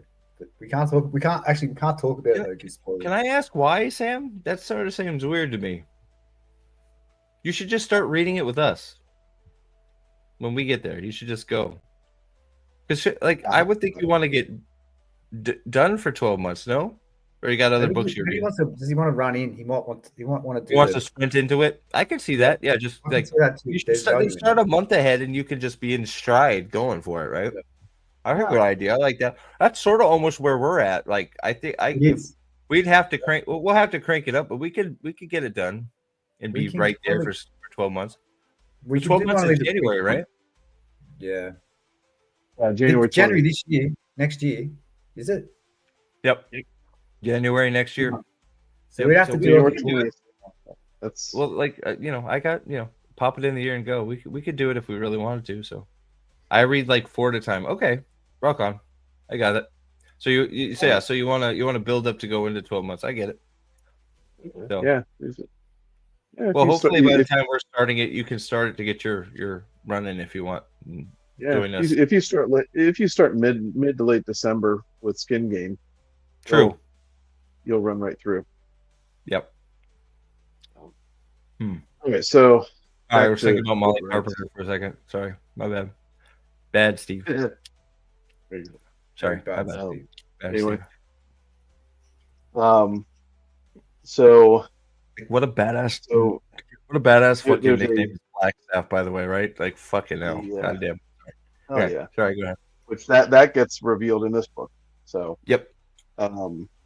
so Emma, who's working also there, gives Harry the info on the contract with I think it's Arturo, with with Arturo, and only women have been the targets of the curse. but the curse requires strength, not just the ability to do it. So Harry's kind of who's doing this? Is it somebody from the other studio? Is it the X's? And so he's thinking about all this. You'll get over it, Yeah. Sam. Don't worry about it. You will. You're right there. You'll don't give it a book or two. You'll get over it. I mean, Sorry, go ahead. Sorry. At this point, she's now at the point you're at, dude. She is. I get it. 23 or 24. At the book you're at, it's like, what the fuck are you three talking about? Molly Carpenter, you guys are sickos. Are you milking minotaurs? What is going on with you three? God damn! Don't bring me into this. Are you fucking full-size dragons in the fourth wing? What is wrong with you guys? Jesus Christ, Molly Carpenter. Don't worry. I think next book you'll understand. I think it's the next book, isn't it? You won't, Sam. It's okay. Just stick with okay. mate. You'll get it. You'll get it. You'll be on board real quick. Don't worry. So Harry gets to his apartment and Kincaid knocks him out, drags him into the apartment. Harry wakes up. He's in the middle of a circle of salt because Kincaid is paranoid as shit. Kincaid is smart as shit, man. Smart as shit. He is. So Harry's like, dude, I just want your help going after the Black Court. But he understands that Kincaid is a dude that you fear. You don't cross the dude. And he has this revelation with Kincaid that they talk about it. Kincaid tells him, listen, if I'm going to kill you, you're not going to see it coming. It's going to be from a distance with a sniper fire. Which subtle foreshadowing there. Yeah, and he said it's as extremely subtle foreshadowing. But go ahead, sorry. It's as part of this conversation. Harry's like, "What are you doing, dude? Like, I just want to talk." He's like, "Well, I don't know that." And Harry's like, Kincaid is interesting. Is this where Ebenezer has that visceral reaction to Kincaid? That's right not now, here, right? but like in this book, he does. Yeah. Like he's like, why the fuck are you with that guy, Haas? Get that fucker out of here. It's like, whoa. No, he doesn't even. Not even. He just tries to kill him immediately. Okay. But there's a discussion afterwards. It's afterwards. Like, you can't trust this guy, Haas. You gotta get him the fuck out of here. It's like, he's done nothing but help me, man. I need him. Fuck off. I'm a big boy, right? It's like, but yeah, like Ebenezer fucking has a hate boner for Kincaid. For a reason. He has a lot of hate boners. Ebenezer is well, he's like 100 million years old, mate. So he's an old crickety old man. He's like a raging racist for fucking other like eternal beings, sort of, right? Like he's 100% a bigot, but he has reasons for his bigotry, right? Yeah, he does. He doesn't know. And I don't know that qualifies him as a bigot, though. I don't think bigot's the right word. He just he has a long list of people that he hates for his reasons. Some are valid. Most are valid. Most are valid if we're being real, but he is a bigot because he puts entire groups in buckets because of experiences that he's had. That's true. That is absolutely true. It's why Harry holds on to a certain secret for a very long time. That's correct. After finding out another certain thing about Ebenezer, right? Something that should actually, I would think, make Ebenezer happy. He has another, because of his, you're absolutely right, bigotry towards a certain group. Doesn't have a great reaction. Right? So before you accidentally spill the beans on that one, I didn't. I stopped. Hey, Ebenezer dropped the satellite on a fucking vampire stronghold. Like, how can you not like that guy? No, that gets talked about later. I love McCoy. I love McCoy. He can be as big as he wants to be. Everyone's got flaws. Yeah, he's got one. That's his flaw. Hey, as long as he hates the people I hate, I'm on his team, so we're good. Yeah. Right. Yeah. So yeah, they get close to throwing down. That's right. They're inches from a fight. Yeah. Yeah. So Kincaid agrees to help. He wants to make sure he's paid, and Harry's just kind of like, yeah, I'll get you the money. I just need to get it put together. And Kincaid's kind of like, but don't cross me, dude. And so that's kind of where that's what brought on the discussion. Yeah, Kincaid Um, basically says, "Pay me or you're dead." Like, no bullshit. Yeah, and Like, he says it's not be nothing personal. I just can't have. it's business. I can't have anybody professional. like getting out on the bill. I have a rep, bro. You Yeah, pay he's a me or proper you're gonna. You better have it. I know you. It's like KK is basically. I know you don't have it. I'm gonna help you anyways. You better get it together. Yep. Yeah, he wants to do the thing because Kincaid. That's the thing about Kincaid, right? He's he's a really interesting character too, right? Like Yeah. he wants to help. He wants to do the right thing, but he won't do it for no reason. He's clearly been around for a long time. He's not human. I think we find out in this book, even Yeah. though he says he is. Yeah, I but think he's it's Ebenezer that reveals that he's something else. not. Yeah. I think he's a shapeshifter, maybe, or something like that. He's a half breed. Yeah, half breed. Well, Yeah, one of those. We'll get there Yeah, okay. because it's pretty fucking wild. Well, I think what's interesting is Kincaid is a hard ass, right? And he's basically in the employ full time of Ivy.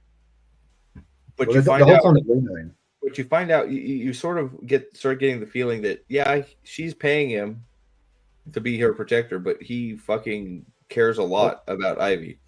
And the question is, and I mean, and we know, and the question is, what is she paying him as well? Because like Kincaid's definition of value is not the same as most people. Yeah, who knows? Yeah, right. But so he it's one of those like he's hired, he's there because it's a job for the archive / Ivy, but you also it's not just that he cares about her and keeping her safe. No, he cares about the greater good. He just won't do it for free. Right, exactly. So. Right. So he wants to help, but you got to pony up. So he's a there's people like this in the world, man. It's good. He's kind of like a semi-moral mercenary. Yeah, he's got morals, but he won't. Yeah, well, I would say his morals are pretty straight, pretty good actually. But he plays it flat out. It's flat out. Like there's no mystery when it comes to how he like. No, he's straight he's shooter. blunt to the point. I'm going to tell you the truth. This is me. Deal with it. That's it. I know. And we get more of that later when he meets Murphy, which is an amazing scene. I love that scene too. No nonsense. It's great that way too. It's perfect. Would y'all want to see Blackstaff's side novel about McCoy's past? Yes. I want to see how he got it. We all want to see how he got the stuff, right? First of all, that's the most important. It would be crazy seeing him like getting started and then how he became the wet works man, the CIA hitman for the White Council. It'd be interesting. And then of course, it'd be cool seeing like him meeting Harry in dealing with Harry and with all that once we get to the part of the series that we're at, all the extra baggage that's there too with Harry and him, right? So yeah, I think that'd be fucking great. Redneck Wizard James Bond. Fuck yeah. Amazing. Yeah. Would be amazing. I'm 100% behind that. I'm also 100% in with the notion that Black Cane likes rhetorical questions. Yeah, he knows the answer. Yes. I mean, it's like, come on, Kane, the answer is yes. Who wouldn't want an Ebenezer McCoy book? I mean, come on. Would you guys like to buy another Butcher book? Yeah, exactly. I don't read horror books, so no. I don't know about you guys. Yeah, I do, but I haven't read any for a while. I'm not reading at the moment. Look at whole Stephen King collection. I'm a wimp. I don't not normally. I've read some. I've got Dracula on my list to read, but I've not read it yet.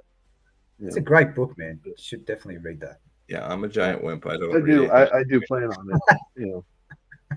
But I got a whole lot of other shit to read right now, like Dresden. Yeah, I'd wet myself, so I can't do that. I'm too much of a pussy. It's okay. Just I know. It's just the truth. I can't handle being scared. I won't sleep for like a week. So Oh man. So Harry gets to the station to go talk to Murphy, and she's all pissed off because she finds out her sister's engaged, and that's kind of created a strain between Murphy and her mom. Does Murphy's she find out who to yet, or is that later? Not yet. You don't find that out until the picnic. Is that till the picnic? It's the picnic. That's right. Yeah. I love that. I love that.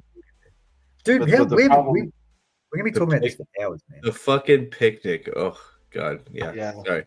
but this whole thing throws a wrench in it because now that she's engaged, she can't even use Harry as an excuse to get out of going to the picnic, so she's got to go to the reunion. So Harry's like, okay, well, while we're waiting, here are some addresses. I need you to track some money, and I've got to go to the set. So he leaves her to do that, goes to meet Arturo at the set, and Arturo agrees with him. Arturo's not the target, and so he's kind of, thinking about that. But then in the middle of their discussion, Trixie, the ex-wife number 3, who's the star of the production, barges in, and she's pissed because he's hired this one chick named Laura, who comes in the middle of the argument, and Trixie immediately storms out. Harry looks at Laura, and he's like, "Why are my pants smaller?" Because he's human, and Harry knows the truth that Lara's the best.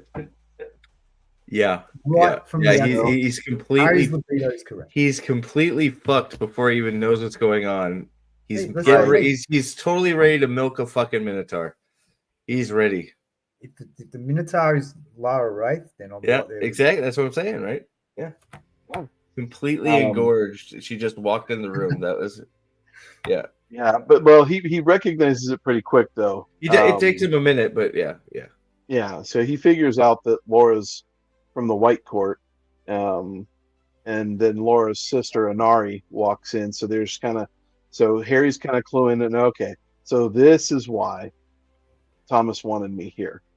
Is these two, or well, not Laura's brand new to the set because of Giselle getting taken out. So Nari is the reason why Harry was brought in by Thomas, and so it kind of frustrates Harry a little bit. But as he's going through all this, what's that? This is how they roll, the White Court. So we get to look at Harry being involved in the machinations of the White Court, using someone else to do your dirty work, that sort of thing. Yep, manipulation, absolutely. Yep. Yeah, and so I mean, and this is kind of why there's Arturo, who is Harry gets calls Murphy from Arturo's office, and she gives him the lowdown on Arturo that he's this Greek who has a huge, like, $1 million portfolio. He's considered a visionary in the field of pornography, and then all of a sudden he sees kind of some movement out of the corner of his eye, and he barely dodges this poison dart that someone blew at him, and but he doesn't see who it was. So he's so then he goes to see if he can find out who it is, makes it out to the set, and then he sees a figure darting out of the building, and so he gives chase thinking that it's the same person, I think. Finally catches up and finds out that it's Thomas, so it's not the same person, obviously. But he does give Thomas a good old punch in the face for not telling him who was actually there, being Anari. And then as he's about to go more at Thomas, Laura cocks her gun and is about to shoot Harry because he's interfering with White Court business. But Thomas gets up. He stands in her way to converse with her and says, "Hey, listen, you need to join me and help me get rid of Dad." So, yep, it's like, holy shit, what the hell is going on here? Yeah, what have we walked into? Yeah, this whole interaction though, but this are we at the part where we're at the part where like Lara is like thinking Harry is a meal, really? Yeah, and Thomas has entered the game, so to speak. She's just figured out that he's entered the game because he's brought Harry in to do his dirty work type thing in this and figure out what's going on here at the pawn shop. Yep. And it's the tension between it all, the tension between like Lara like coming to this realization that Thomas is like not a complete moron or whatever, because Thomas is just perceived as this like a complete bubblehead, right? Flippant, just Himbo, completely, just yeah, moron. yeah. And now he's Thomas is making not taken seriously whatsoever, and it's yeah. he likes it that way, and And he yeah. and he does this for a reason, right? Because Yep. we find out that every one of Ray's previous sons they die when they get to Yep, this. he does it to it's another level of protection. If he's a moron, he can't challenge his father, right? Yeah, That's right.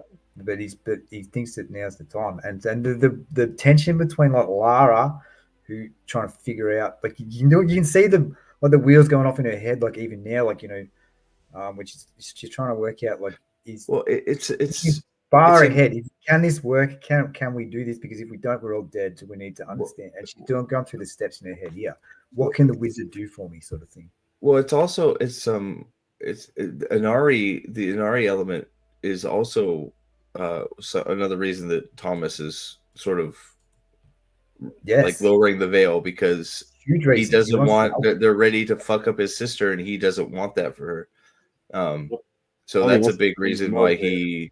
that's a Yeah. huge motivation for him to start sort of dropping the guise of being this Yeah. I don't care moron. And right? yeah, which we find, which is beautiful, right? And we find that out of all the disgustingness of the way that the White Court's hunger works, we find out that like the Thomas, that you're right, man. He's like his number one motivation is like if Inari falls in love before dad Or makes she her, does the big dad feed, makes her right? fuck someone, yeah, correct. Then she can avoid the beams. She can avoid the beast, the demon, and it's like, oh, fuck. Yeah, This she dude avoids hates chicks exactly with what great Thomas history. couldn't. Right. Yeah, that's right. Which he had no choice over, right? So like it's Right. it's amazing. And, And you find and, that Lara and has it's the choice he wishes he had because of his feelings for Justine. Yeah, that's right. And also because he's like he's a good soul, right? He's a good dude as well. Not just that. Yeah, Thomas. And you find out that Lara, right here in this moment here, that Lara is like amenable to Thomas's position to try and help Inari. Like she understands what's going on, really. Yeah. And so she wants to help him, but she won't risk. But she has to know that the risk is going to pay off, right? She has to. Yeah, know she's 100%. Laura's 100 playing 4D chess. 1000D chess. She's got plots within plots, like Fadian said. It's like plans and plans and just like manipulate. She's because she knows if she fucks up, she's dead.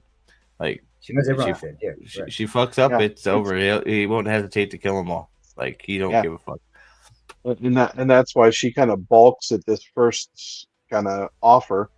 So and at that point she because she makes that first choice, she's like, okay, well, Thomas is now subject to requirements. So she's like she's gonna kill them both now. So Thomas runs, he gets I love you, but you're dead. Right. Yeah. And she starts shooting at him. Harry blasts her with his blasting rod. And then he puts up his shield as Laura hides away so that he can kind of guard himself from any attacks that she has.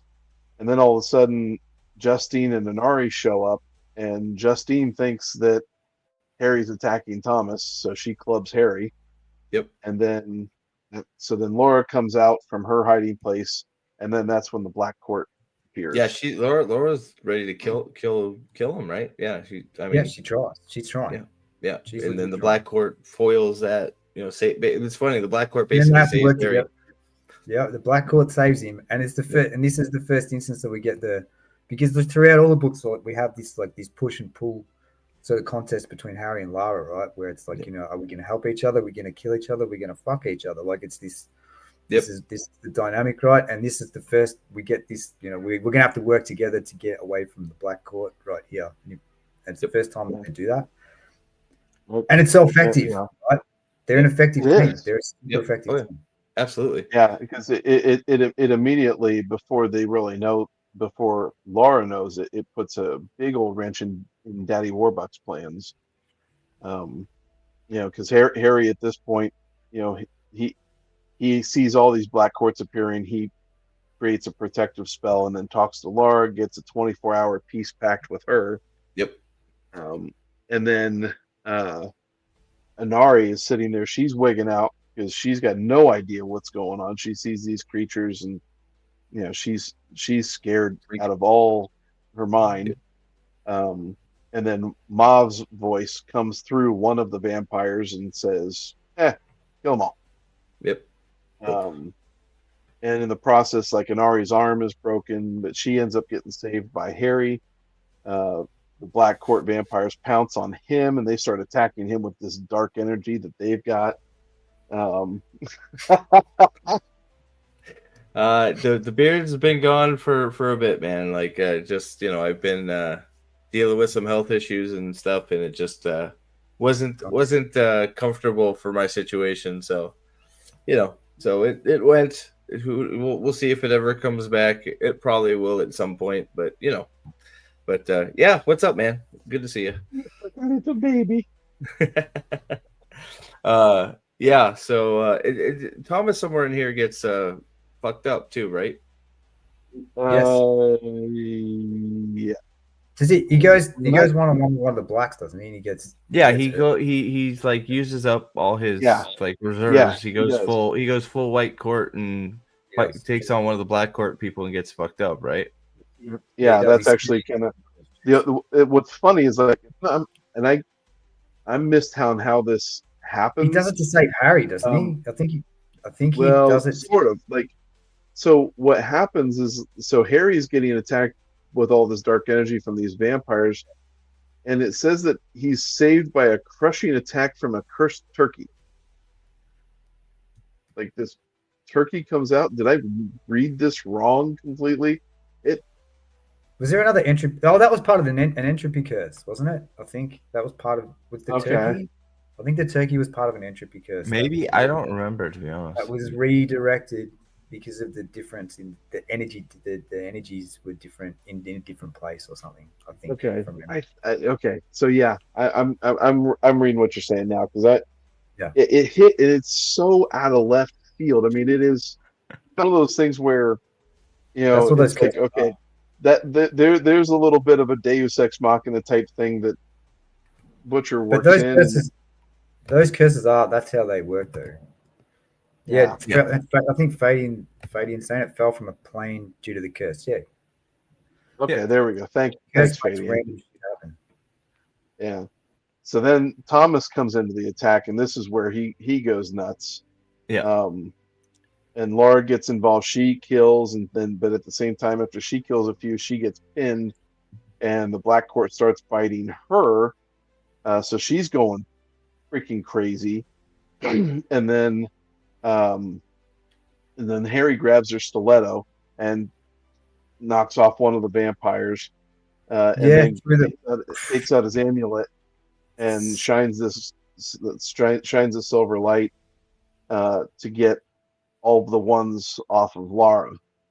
Battle kind of ends, there, and Thomas is just Thomas is messed up. Inari's got like broken arm at this point. She's fucked up and panicking, so they evacuate she doesn't know what's going on. This is when Laura like gives him the hospitality, and they go to the Wraith Manor, right? Yeah. Yep. They go to Wraith Manor, and she gives him safety. And then that's when Daddy Wraith shows up. When they Daddy Wraith rocks up. Yeah. Mm-hmm. And a unique piece of shit. Yeah. And Harry's wrestling with this all the way there. When they're on the way there, and he's talking to, and Larry's saying, we have to get Thomas home so he can heal himself. And Harry's like, well, how does that work? Yeah. It's like, I don't agree with any of this healing business. No, I can't co-sign that or whatever. But right, he's wrestling with it on the way there in the car, and it's almost like Harry's trying to decide in his head: am I going to stop this, or am I gonna let Thomas die, or am I going to allow him to kill somebody else a little bit? Yeah, and he's already at this stage in his mind, clearly, because if he was a couple of books ago, he'd be like, "What's a vampire? It doesn't matter." So like he's already at this stage in his mind where he's separating Thomas because he's helped him. Yeah, But it's not, yeah. it's not sort of more than that. They've got this. Thomas brotherly- is exactly. Thomas is not your run of the mill vampire to Harry right now. No, the way even the way that they fight, it's like they're already like brothers. Yep. The way Yeah. they- That you feel that dynamic. Yeah. You yeah, do. straight up. Yeah. Yep. So the Daddy Wraith is getting all the details of what happened, and then as he's chiding his kids, Harry just interrupts, and he's about ready to kill Harry just because he interrupted, and Laura intervenes because she's like, "Listen, I've given him safe passage." Yep. So he's kind of pissed off about that, but in the meantime, they take Inari and Thomas in to get care, and this is where you get the scene between Thomas and Justine involved in the scene because she's got to be the dinner. Well, and that's all. This is also where Harry starts objecting, right? I'm pretty sure, Well, right? Because very- he doesn't he's know very what's going vocal. on, right? He doesn't know what's going on, and Laura basically tells him, "Oh, she's dead. Yeah. Like he's gonna feed on her till she's dead, and And- there's nothing you You can won't, do you, about won't, it." you won't be able Well- to stop himself. Yeah, but Justine is also like, no, I've got to do it. I love him. Well, exactly. It's a very and- interesting because like Harry doesn't really know what's going on, right? So Harry doesn't really know what's happening. He just thinks Thomas needs to feed. Laura then like basically says, "No, he's fucked. He's going to feed on her, and he's not going to be able to stop because he is in bad shape. So he's in such bad shape. He is going to feed and feed and feed until there's nothing left, and that's what he needs to do. That's just it." And Harry's like, "No fucking way," right? He's like, "There's no fucking way." Justine's like, "No, he's going. Yeah, I don't care. And He's this gonna is feed where on me." Yeah, and this is where the question. This is where it makes you ask these questions, like what is consent?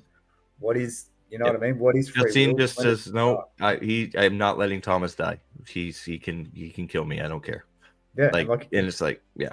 So that's the question. Do you have the right to take that choice away from Justine, and is it her choice in the first place because she's been infected by vampire venom? So it's like, Right. Yep. Yeah, is she actually making that choice, or is Thomas manipulating her without even knowing it, right? Like, and without even necessarily intending to as well, right? well, that's what I'm saying, right? He doesn't. Well, he's like, yeah. I mean, he loves her too, right? yeah, he loves her, but does she really? You think? I lean towards yes, but it's like, or is that the vampire venom making her love him? Yeah. Like I lean it's a towards weird as well, question, yeah. but I lean towards I really do think Justine loves him, but and eventually I think we get there, but right now you don't know. for sure. Right now she's just food. Well, It's Harry too. well, Harry don't but know she- Justine from anybody, right? Yeah, Well, but sort of. so she gets Harry to promise to tell him that she said she loves him. So I mean, and Harry's point of view with this probably is like, well, okay, fine, I'm going to tell him, especially because it'll make him feel like shit for what he did to do. Yeah, exactly. So I mean, Harry's angry about this. He's fuming. He's so angry. He's at risk of blowing, killing, deleting. But that's what we're talking about, Andrew. That's the interesting question when it comes to because I agree with you completely, right? Like most of the almost Justine is like sort of the outlier, and it's like, but is she, right? It's like, so you sort of like the way it's written, you're like, well, it sure seems like she does love him, but Thomas has basically been exclusively feeding off her. Well, I shouldn't say exclusively, but she's been feeding off her for a long time. So is she addicted to Thomas, or does she actually love him? Where does the free will? We don't. Yeah, exactly. We don't have like enough background to know which it is, and so that's why. Like, maybe it's just because I like Thomas. I like to think that Justine actually does love Thomas. But it could very well be that she just is a fucking victim, like you said. Like it's an interesting question. She's definitely a victim. Like there's no question. But she made she made the choice. The other thing is she chose this. She didn't choose it for no reason, right? Like she chose it because when you strip it all away, she's a nymphomaniac. Yeah, she chose to let him feed the first time. I'm almost she's like Like she has a Yeah. condition. She's Yeah. addicted to sex. Yeah, so she is a huge victim, but she's gone into this with eyes wide open for the most part. Yeah. So it's like, Like so, without you this, know, that's the other thing too, right? Without this, Steve, like if we go back to like when she'd we be in just, agonizing pain or something, yeah, right? if It's we like, go yeah, back to the yeah, we go back to the dungeon where Harry pulls her out of the first time. yeah. There you go. He is her lithium. There you go. So Shatterhorn said it. Yeah, right. Yeah. Exactly. Yeah. So she gets something out of it. So it's like, yes, And so she's a does he. victim, but it's like she's And he she's hates doing himself. it. Yeah. There's a reason. Yeah. And Thomas. Yeah. Exactly. Thomas that's what fucking makes him a hates good- himself. Exactly. He doesn't want to do it, Yeah. but it's like you know, when it comes down to it, right? I mean, Thomas is under no denial that he is a Yeah. monster. No, he knows. You know, Yeah. he Oh, yeah, he 100%. fully knows it, and so like, you know, after this, like the next morning, Thomas is already just, you know, he's healed, but he's absolutely regretful about everything, and He's destroyed. Yeah, Um, he's fucking. yeah. Yeah, He's so broken. he is. Yeah. You know, and Harry just kicks him out of the room. He's like, no, Yeah. I'm done. You know, my fuse is short. You're get out of here. yeah. It's like, And it's sort of like you know, we were cool, but fuck you now. Fuck, we're not cool no more. Fuck Yeah. off. You just killed a Yeah. girl. Fuck you, man. Like you killed an innocent. I have no fucking time for you. Right? Yeah. It's sort of It's sort of it almost killed like their whole relationship. Yeah. Yeah. So then Inari shows up with the puppy, and but she's clearly not herself. MVP now. You know, and like the, you know, she comes in and like I think the assumption is by Agreed. Harry Yeah. that she is she's not feeling herself because she's just been exposed to something. It's shaken her, but it's not real. You know, so you know, she ends up coming in and she starts kind of feeling the heat and everything, and she starts seducing Harry. So they start making out, but that ends quickly because her mouth starts burning, and then Yep. Thomas comes back in. That's right. And she's confused as hell about what's all happening. So he comforts her and all that panic. And then Yeah. And we find out it He's was Papa Wraith that sent her, right? Wasn't it? Yes. he says Undo that. what- To undo so- what Thomas so- was trying to set up for her to save her from the beast. So Harry's got a lot of sympathy for Thomas and Justine, because he finds out that Laura and Daddy Wraith set that whole situation up for Justine to be the food. Yeah. So Thomas. they Thomas wanted Justine out. Yeah, Thomas sort of like, he gives Thomas the opportunity to sort of explain himself, and it's like, wow, this is a little bit deeper than I even thought. This is pretty bad, right? And So that's Thomas when is being Thomas manipulated too, right? So Yeah, absolutely. And Thomas tells, you know, him that, you know, Inari's seduction was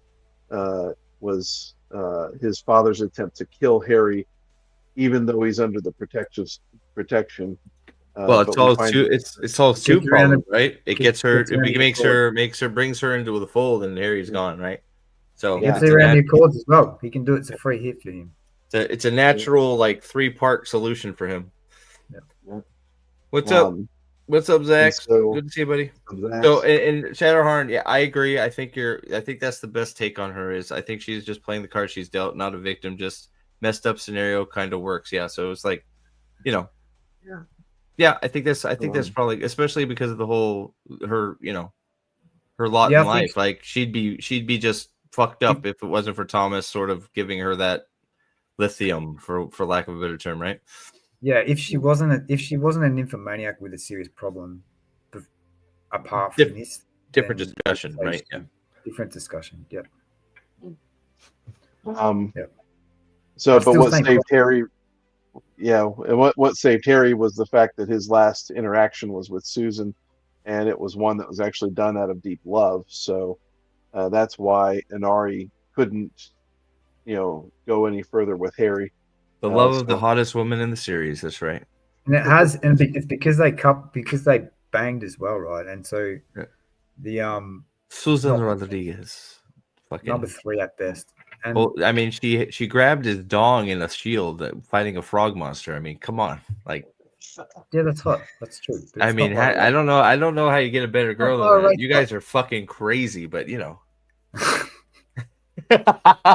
We'll say no, Harry, but this says yes. Yeah. It is a tragic story. What's Josh. that giant frog monster? Who gives a fuck? Let's get it Right. done. Yeah. So then Thomas takes him to another room in the manor that has a whole bunch of portraits up, and this is where we see that His mom, Um, right?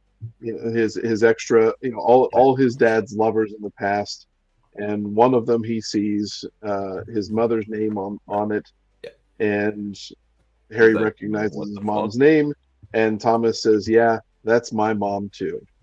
And He's Harry like, the doesn't. fuck you say, bitch. Yeah. The fuck Well, you say. and Harry's immediate reaction is that this is all a ploy. Yep. You know, but you know, but Thomas is telling, listen, this whole thing with Inari, you know, I don't want her to feed because love needs to be the first reaction. That's what gives her to be free of being a vampire. And so Harry decides, you know what, I'm going to find the truth of this matter out, and he soul gazes. Well, they have their Thomas. weird soul gaze. So, like, what? Which is such a What cool. happened? So, what it is happened? Like, amazing. was it okay? Oh. So, what happened there? Was that a soul gaze, or was that like a spell that, like, Both. was it, It or was soul it a gaze. spell their mother put on like the amulet? So that was like she knew Nope. that they'd be soul gazing. So like Yeah, she he did knew something. that Well, both, yeah, both things Yeah, are true. she knew there would be a soul gaze. So I mean, you know, so there's a lot of interesting things that happen. Like the first Yeah. thing that he sees Thomas struggling with a beast. So, you know, Thomas, the human side of Thomas, is fighting the monster vampire Thomas. You know, which, you know, seeing that kind of inner struggle gives you all that you need to know about Thomas and what he's fighting. And that it's a constant thing and it will always rage. You know, and then he goes on through the soul gaze and he sees his mother and they actually have a conversation, even Yep. though she's dead.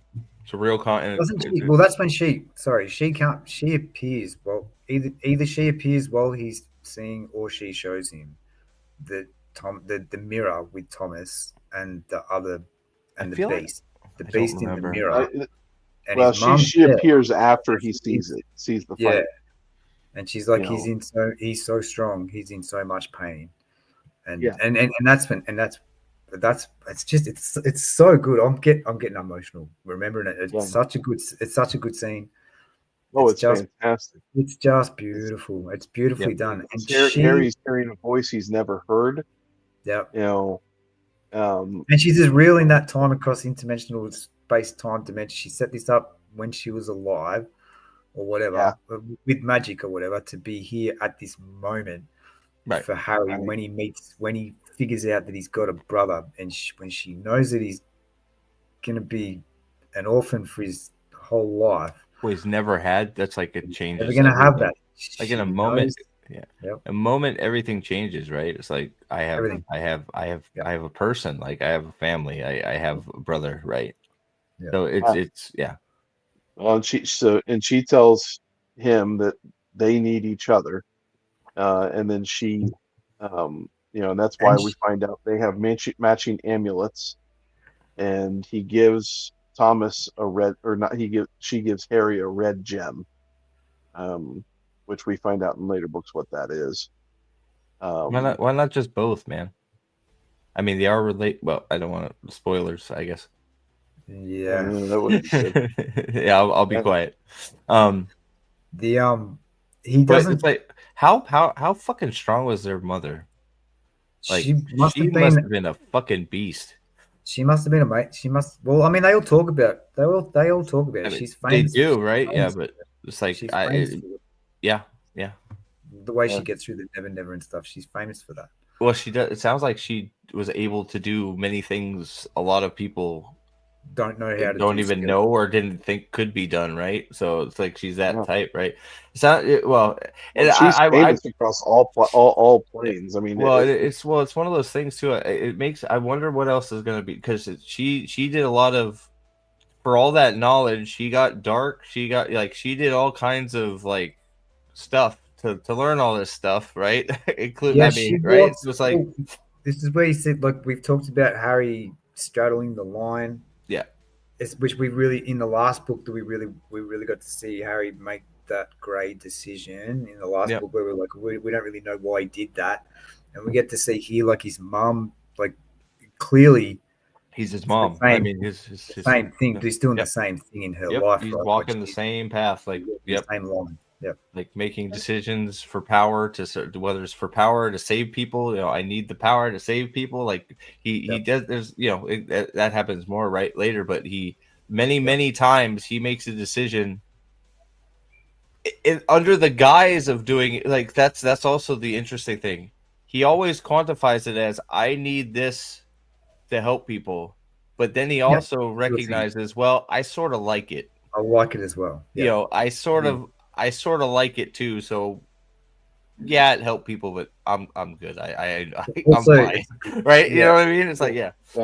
Also, can anyone else do this? I can do it, so why shouldn't I? Sort of thing. Exactly right. I can control it's it. the ring. It's going in the ring. I can control what's more power. I can protect more people. Fuck yeah, let's do it. Yeah. Right? Yeah, so it's like he but I don't want to say make it. He makes excuses. That's not what I meant to. That's not the word he I'm looking for. But justifies. he justifies it. Yeah, justifies. He always justifies it with Yeah. something that he's gonna. He needs this. He needs to be the Winter Knight because he needs to save so and so, right? He needs that. He needs to use the coin because he need right. But it's like, do you really, or like? You just want that power boost. You need to go, right? So I think it's probably a little of both, but right, it's because he deep down he is a good person, but like, it's like if you're not going up, you're not.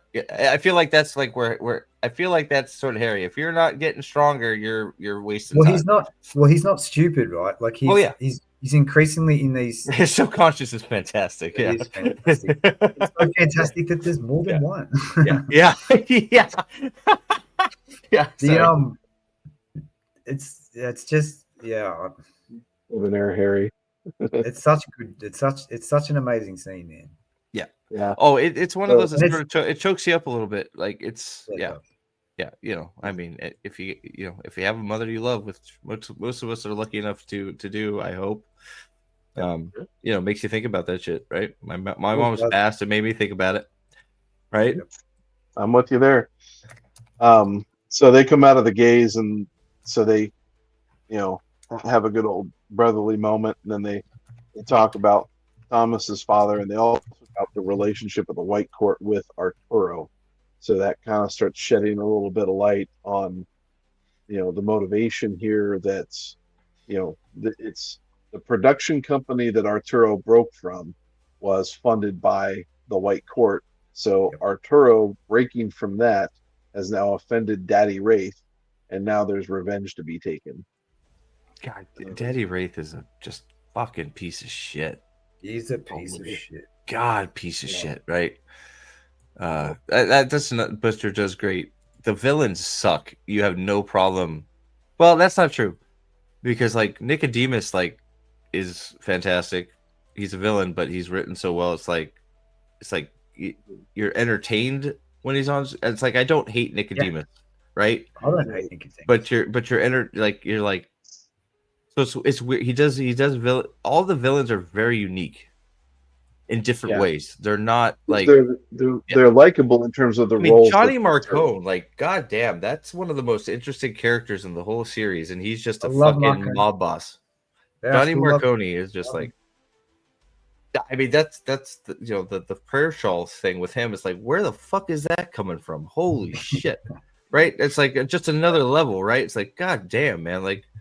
So that's just another, you have your brute force Mavras and, that shit. But then you have your just like completely just interesting, well thought out, likable villains. Like until you try and kill him on a train, and then he wants, then he tortures your Asian friend with a sword of light. But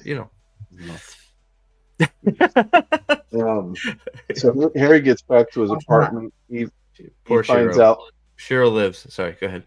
Yeah, that's right. Long live Fucking Shiro. Oh God, Um, I wish we had more Harry, Shiro. I love Shiro.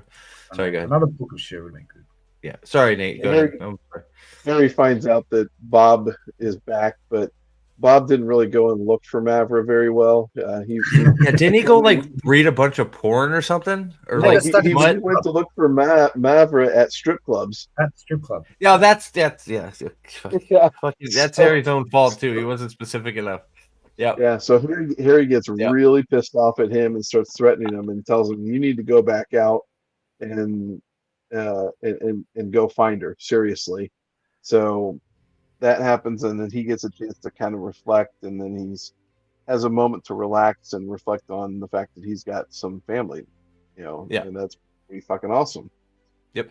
So Sort of. he goes from takes stock there, of what just happened, right? yeah. So he goes from there and he meets Kincaid and Murphy at IHOP to discuss the Black Court. He's got to get his Coke. He's got to get his Coke. Yeah, his Coke and His Coke and food. He's got to fuel up, baby. And IHOP actually made good food. Yeah. I haven't been to an IHOP in a minute. I know. It's last time I went. It was the last time I went. Oh shit! Damn it! Oh well. Okay. Yeah. Sorry. Continue. So introducing Murphy and Kincaid, there's immediately an antagonizing thing in the air. They do not get along.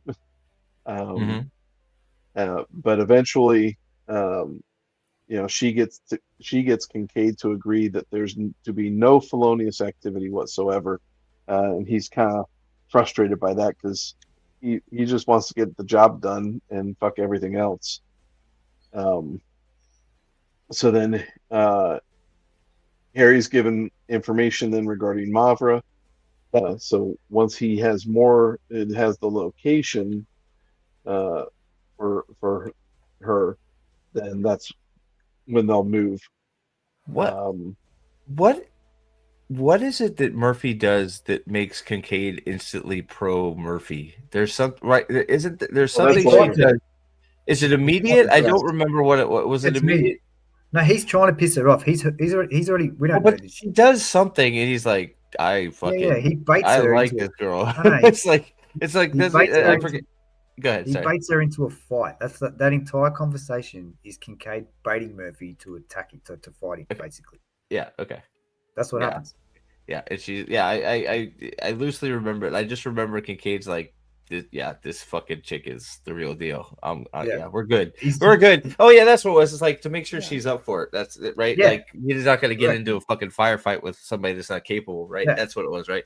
Yeah. And she passes, and he's like, oh yeah, this chick, I'll fucking okay. I'm game. We're good. Yeah. Okay. That's what that was. I remember. It's all a test. It was a Kincaid. It was a test. Kincaid, Kincaid's another one. I like Kincaid. I like Kincaid. So at the end of the conversation, though, there's something that someone says about time, and it clues Harry in that the curses, the entropy curses, are being used on a timer. Right. And so there that which has been set up with the ritual magic. So he now has to get back to the studio because one of the timers he thinks is about to go off. So when he gets there, he has Jake help him set up this magical deflector. Right. Basically. He goes through this whole thing to stop the curse, right? Yeah. Right. And then Jake tells him that Arturo is in the getting married stage. And then wow, Murphy, dude. Thank you, dude. Dropping the bug for me. Sure. Hope it helps. Good luck. Love the Dresden series. Thank you very much, Shatterhorn. Thank you. Like, I'm not. Thank you. There's been I've had some very sort of instances of generosity here over the last few days, and I'm sort of very taken aback and thankful. So thank you very much. It will help greatly. So thank you. Thank you. I'm in this weird limbo right now, so every little bit helps. So I appreciate it very, very much, dude. Thank you. Yeah. Okay. Sorry. Very much. Thank So you. then he's back on the phone with Murphy after all this gets set up, and Murphy tells him that the will has the 3 X's on it, but there's also a 4th marriage license. But the marriage license has a smudged name, and there's no prenup involved. So that confirms what Jake was telling him about Arturo being ready to get married. And that's when a woman walks in. She unplugs the phone. Boy, that's a time travel right there.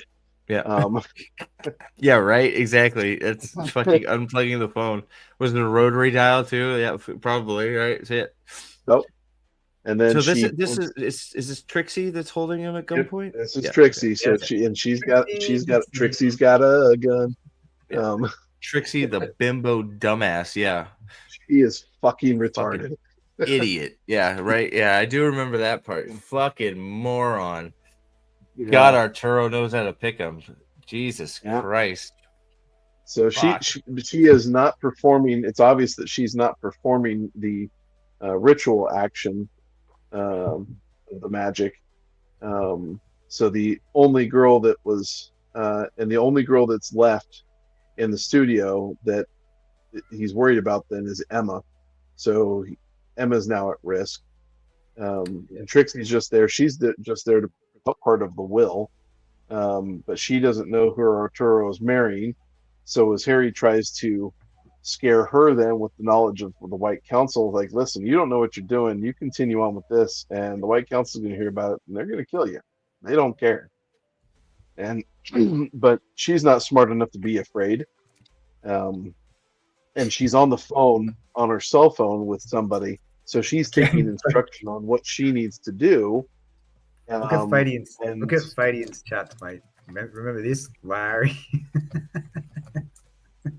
Wait, what? Larry? Look at Fadian's chats. Remember she's calling him Larry? Gary? Yeah. Oh, yeah, that's right. Yeah, because they introduced Harry as That's how he gets off, because they gave him the wrong. She gave him the wrong moron. She name. couldn't identify him or say his name because she's a fucking moron. That's right. Oh my god, she is so fucking.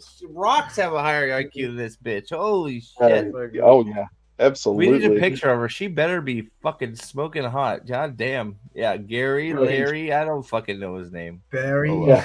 Barry. Everything but his name, right? Yeah. Sorry. But but she's taking instruction on the phone. So this instruction is obviously telling her, screw up the chalk lines, all that stuff. Because he'll set up something that gets in the way of this entropy curse. So she breaks all that stuff. Yep, she fucks up all his plans. Yep. Yeah, and then so he throws something. He throws something at or a good one if you want your porn stars dumb and hot. I guess, right? Maybe no. I don't know. Maybe they do. And just so you know, just as so I don't know if you were here for the part. We're going through all the books. We're gonna try. So I've been releasing. We've been doing like reviews and posting them for each book. This was sort of just we decided, the 6th book. Fadian and some others been asking when we're gonna do a stream, so figured it was a good time to sort of do a sort of series so far, or just talk about it, recap, and sort of talk about everything, which we have probably too much. But we're gonna work through. So we'll probably go back to doing a few of the tape reviews, release those hopefully pretty quickly, and then maybe probably another stream towards the end, try and get done before 12 months, and then at some point when we're done catching up with the books, we're gonna check out the fucking show. Steve thinks we're gonna check out the show. Good old hat fat. Well, I'm gonna check. I might be here by myself checking out the show, but mate, the show will be watched. We're gonna get 5 minutes into that show, Steve, and you will be like, I don't need to see any more. I've seen it all now. I'm telling you. I will watch. It was like 10 or 12, right? Guys, like we've watched the Wheel of Time. Yeah. It's worse. I mean, well, it's not. It's funny, so it's not worse. But if yeah, I mean, come on, it can't be that bad, right? Okay, sorry. Okay, Yeah, continue. Sorry, on a I just binary wanted, I scale, just it's still a he dropped, 0. he dropped that and he said I figured let you know. Oh, hey, okay, well, he's a fan. You're man. So I don't know. I haven't. You're on. We'll see. So wow, wow, okay, Crowbar. If All you could right. separate it, I guess I don't know. I didn't hate it I either. have no opinion yet. I haven't seen it, Hang so on. I'm pretty sure I'm going to hate it just because. Well, I want to clarify. I don't think you're gonna hate it. It's hilarious. It's you think so I'm gonna laugh? funny. Okay. It's so funny. Yeah, there's a place for that. If it's just Y'all so couldn't- bad I can laugh and it's just like different dimension, think Harry, you- I can deal with that. You can only laugh for so long, though. That's the thing, right? So Yeah. Okay. Okay. All right. Sorry. Keep see, getting so- sidetracked. I'm sorry. So Harry throws something at Trixie. The gun goes off. She ends up shooting herself in the leg. But there were also others that went off as well from her gun, and it got aided by the curse. And the curse took the bullets and hits Emma and kills her. So Bad luck. Harry fails. Yep. Harry's he's so mad about it, and it looks like Harry's done it too. Right? Like, this is where Trixie. Right, yeah. has done- Because has done- he's standing over top of Emma. He took the gun from Trixie. It So looks very bad. Very, very it looks bad. very bad. Joan shows up, and Well, she's and in on it Trixie's too, sitting right? there. Is Joan in on it, or I thought? Okay. No. I don't think So Joan shows up, and Trixie's flipping out, saying Harry killed her. Joan's not really believing it. Joan helps him to escape, right? Yeah, she lets him go. Yeah, so Harry gives her the gun, and says, "I need to leave. It wasn't me. She did it. But I've got to be able to move and do something about the next curse before it hits." He convinces her. Sorry, I said it the wrong way. Yes. Yeah. He manages So enough that she gave him like a head start, right? And then they're still coming Right. at, but he gets away because of her, basically. Yes. So Harry gets home. He's trying to narrow down who is casting the spells, because at this point he's like, okay, all of the X's are involved. And now that Emma's dead, he's next. It's pretty much a given that he's the next one to get it. So Bob gets back with Mister, tells Harry that Mavra is at the homeless shelter, but it's worse. Oof, yeah, a Because bunch of what is it? Renfros? Is that? Yeah, so it's not just she hasn't just turned humans into thralls. She's turned some of them into Renfelds. Renfelds, that's it, not Renfros. Renfelds. Right. So the thralls you can get by, they'll return back to being normal once you clear out the Black Court. The Renfelds, they're completely gone. They're human in name only, basically. And so, but this involves using some massive magic, and it creates major issues that he has to account for. And that's when our good old buddy McCoy shows up. Well, and their tongues are ripped out and all kinds of shit, right? The Renfields, are they? Or is that a different monster I'm thinking of? You're thinking, I think, of Nicodemus's minions. You're right. I am. Okay. My bad. Yep. And I forgot all of his ex-wives were just wildly killing women around because they didn't know who he was marrying. They were just picking off women because they didn't want him to have a new wife and fuck up their inheritance, right? That's basically why their motivation for doing this shit. Yeah, I got it mixed up. My bad. Yeah, because I don't. Yeah, Nicodemus. Yeah, he's like, I don't need you to talk. Just kill shit. Yeah. Diabolical. Nicodemus, man. MVP. Yeah, it's pretty awesome. Yeah, I completely forgot that just their whole motivation was my inheritance is in danger. I don't want being split between another fucking wife. Let's just kill them all.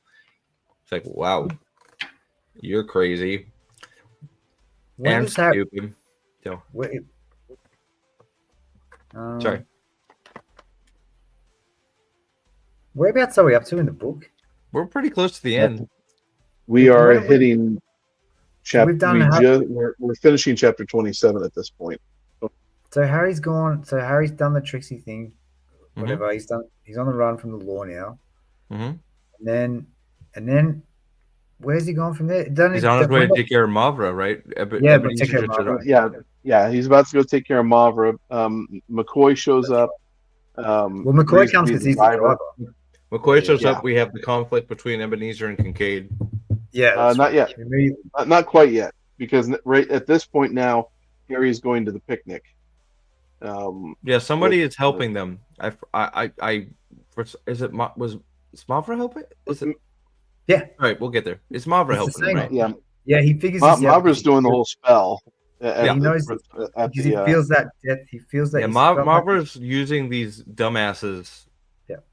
Yeah, it's all. This the whole thing is instigated by Marva, right? Am I remembering that right? It's all Marva. You are because he feels that same cold death magic stuff or Mhm. whatever in the curse when he rebounds it or whatever. Right.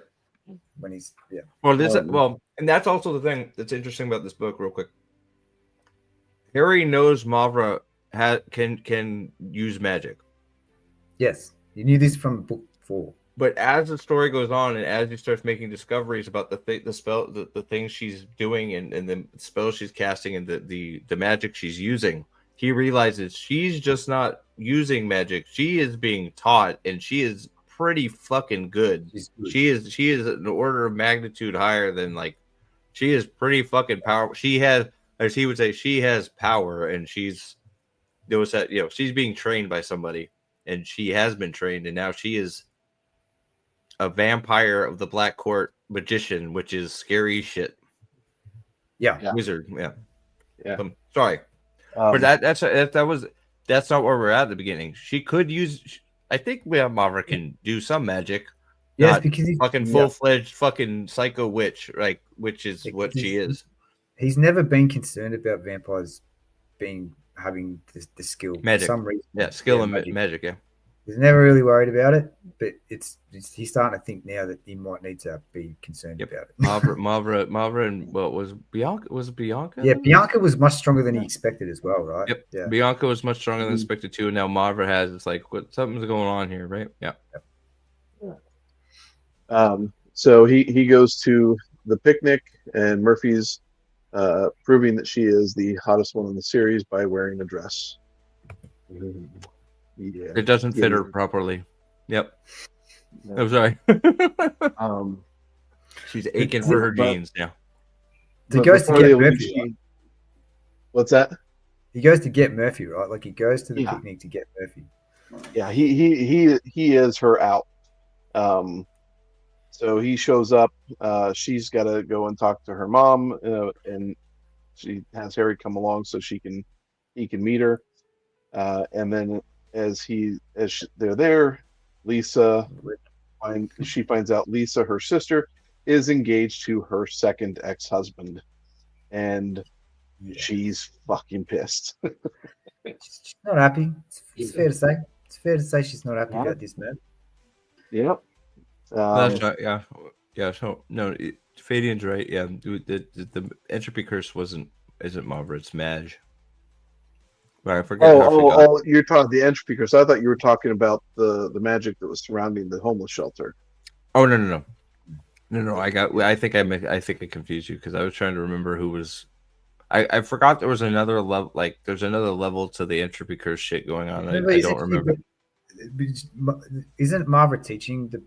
I don't remember if Mavra was teaching Madge. I don't remember how Madge learned all the magic. I don't remember. She's being taught. I'm pretty sure I'm pretty sure. She was being taught. Mavra was giving them instructions. Mavra was teaching them how to do it. From memory. If that's the case, I missed that. I don't remember who taught Madge or if she just had learned it on her own. I feel like you're right. Somebody was teaching her, but I don't know if we find out or if I just can't remember. I'm 99% sure that it was Mavra and that was the connection there. Yep. I'm not sure. I may have to. Yeah, I don't know. Well, let's keep going. Sorry, I just because he mentioned it. It's like, yeah, I think that's yeah. I don't think they mention it. To be honest, I think we sort of have to. Trixie mentions it. Does she? Yep. In the cave? Mentions. Yeah, she mentions that she's being helped. That she's got help. Yeah, I knew the help was there. I didn't really catch who it was specifically, but you know, I trust you. I'm pretty. Look, it's been a little. It's been a month or so since I read it, but Yeah, again, but I'm pretty sure. it just Anyway. proves that I need to take better notes. You know, that's. I think they're pretty extensive, Nate. I know what you're talking about. The notes are pretty good. So back to this, Murphy and her mom are going back and forth. Murphy's really pissed off and disgusted that Lisa's with Rich and Harry's just eating hamburgers. And then Murphy kind of goes off. Harry defends Murphy with her mom. It's Lord Wraith. It's Lord Wraith. That's Lord Wraith is Lord fucking Wraith. manipulate. That's it. Yeah. That Wraith was he's the teaching one. her, Yeah, yeah, Wraith yeah, is teaching her. yeah. Yeah, Wraith teaches. Yeah, she has some inherent magic ability, and Wraith is manipulating her. Yeah. Yeah. Okay. Someone was doing it. Yeah. Yep. Okay. That was it. Yep. White court. Yeah, Andrew says it right there was the white court. Yeah, it was Wraith. Yep. Okay. Yep. Thank you, Shadowheart. Thank you, Andrew. I couldn't. Yeah. Good. Thank you. So then Kincaid calls while he's still there. It said the Red Cross is at the shelter. That's a problem. But before they leave, Harry promises Murphy's mom that he'll take care of her. Murphy wasn't present when he said that because Murphy would kick him in the shins. The conversation between Harry and Murphy's mom is really good too, man. Yeah, it is actually Really good stuff. It's heartfelt. It's Yeah.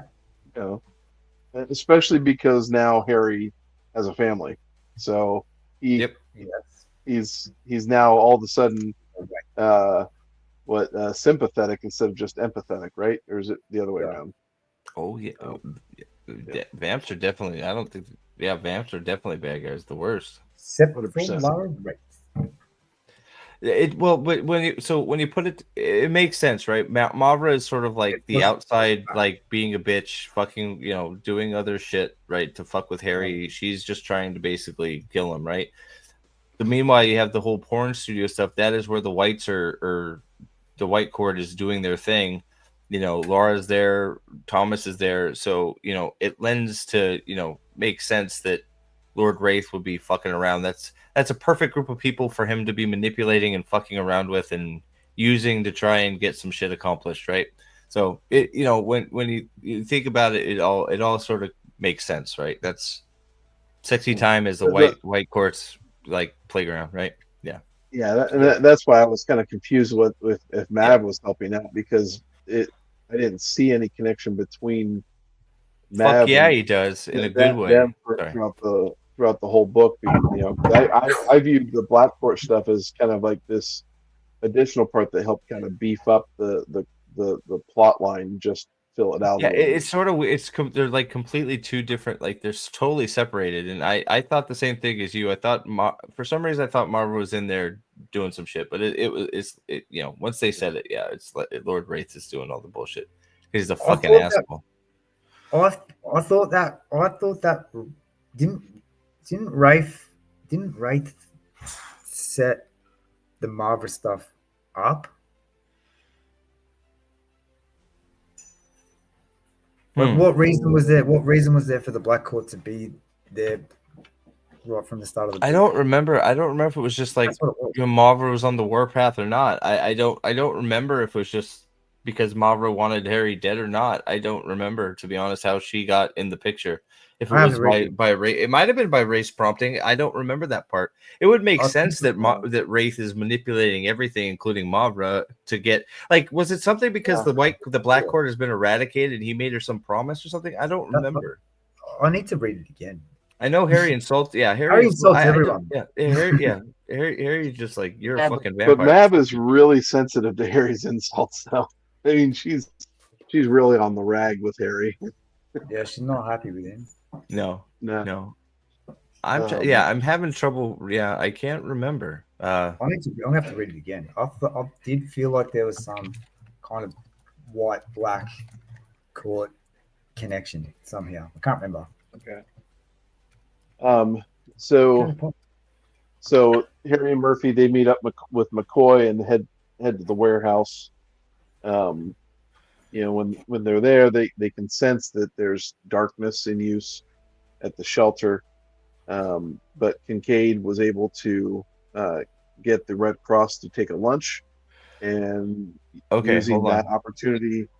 What's up? Hold on. So sorry, I have some clarity here. Good old Grok. All right. Set up. Lord Wraith hired Mavra, or at least provided her with incentives and information to target Arturo. More precisely, Wraith leaked or arranged for Mavra to acquire the entropy curse black magic rituals originally crafted by his late daughter, Madame Bianca's former ally, warlock Heinrich Kemmler. This curse were used to attack women close to Harry, specifically, I don't know how to say that, and others tied to Harry's circle, like the photographer studio where Harry's brother Thomas works. The attack was decided to draw Harry into the conflict, as Wraith knew Harry would investigate and protect allies. Mavra's involvement escalated the threat using the scourge of Black Court vampires, yada yada yada. So, yeah, it's all Wraith's plan, and he used Mavra. He used Mavra to get it done, or to get Harry involved, as he knew that he would get involved to protect people. And so, yeah, Wraith was the puppet master. Yeah. Well, and I don't remember what he promised Mavra. I can't remember. I think he talks about it when he's talking at the end, when he's talking with Harry. Yeah. So I don't. Yeah. So it's got to be. I forgot what incentive he actually gave Mavra, but something with power, probably. Maybe new babies, like, because the Black Court's fucked right now. Like, she's like the last one that we're close to it, right? Yeah. We find out they're not the last one, but that's later. Yeah. All right. Sorry. Go ahead. I just, since we were floundering about, more clarity. So Kincaid tells she's mad at him. That's why it didn't take much for manipulation. He's like, "Hey, Mavra, I need you. We're gonna fuck up Harry Dresden." Is like, "Okay, I'm in." Right. And also, super rag. Yeah. Super. So Kincaid convinces them to take their lunch, and he decides that they're going to use their supplies, the Red Cross supplies, as a disguise to get into the shelter. Because it becomes a bit more like time sensitive, right? Because what are they doing? They're doing something that they want to stop. So they're turning them all into Renfields. Yeah. Yeah. And there's kids. Mm-hmm. Yeah, the kids. That's right. There's kids. Yeah. So then that's when McCoy shows up and guns are drawn. Mm-hmm. So you find out there's history. Kincaid calls McCoy a Blackstaff. The Blackstaff, yep. And McCoy calls Kincaid, says, "What are you doing with this thing?" Mm-hmm. So you're there's shit thrown up, and you're kind of like, "Oh, what the fuck is this?" Harry, diffuses the situation for the time being. The plan is that McCoy is going to blanket the powers over the whole shelter, and the other three will go in. They will handle the Vamp Hounds and the Renfields while looking for and killing the Black Court vampires.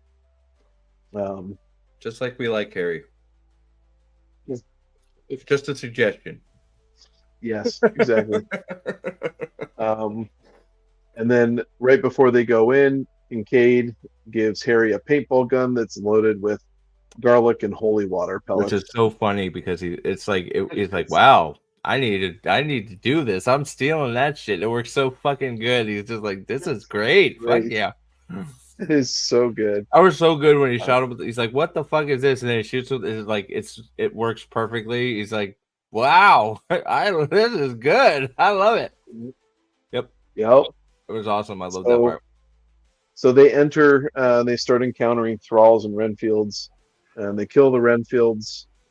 And the horror of having to do all this is really starting to impact me. Yeah. You also see the Kincaid. Murphy was okay with it, so it's got to be a gray area, right? Yeah.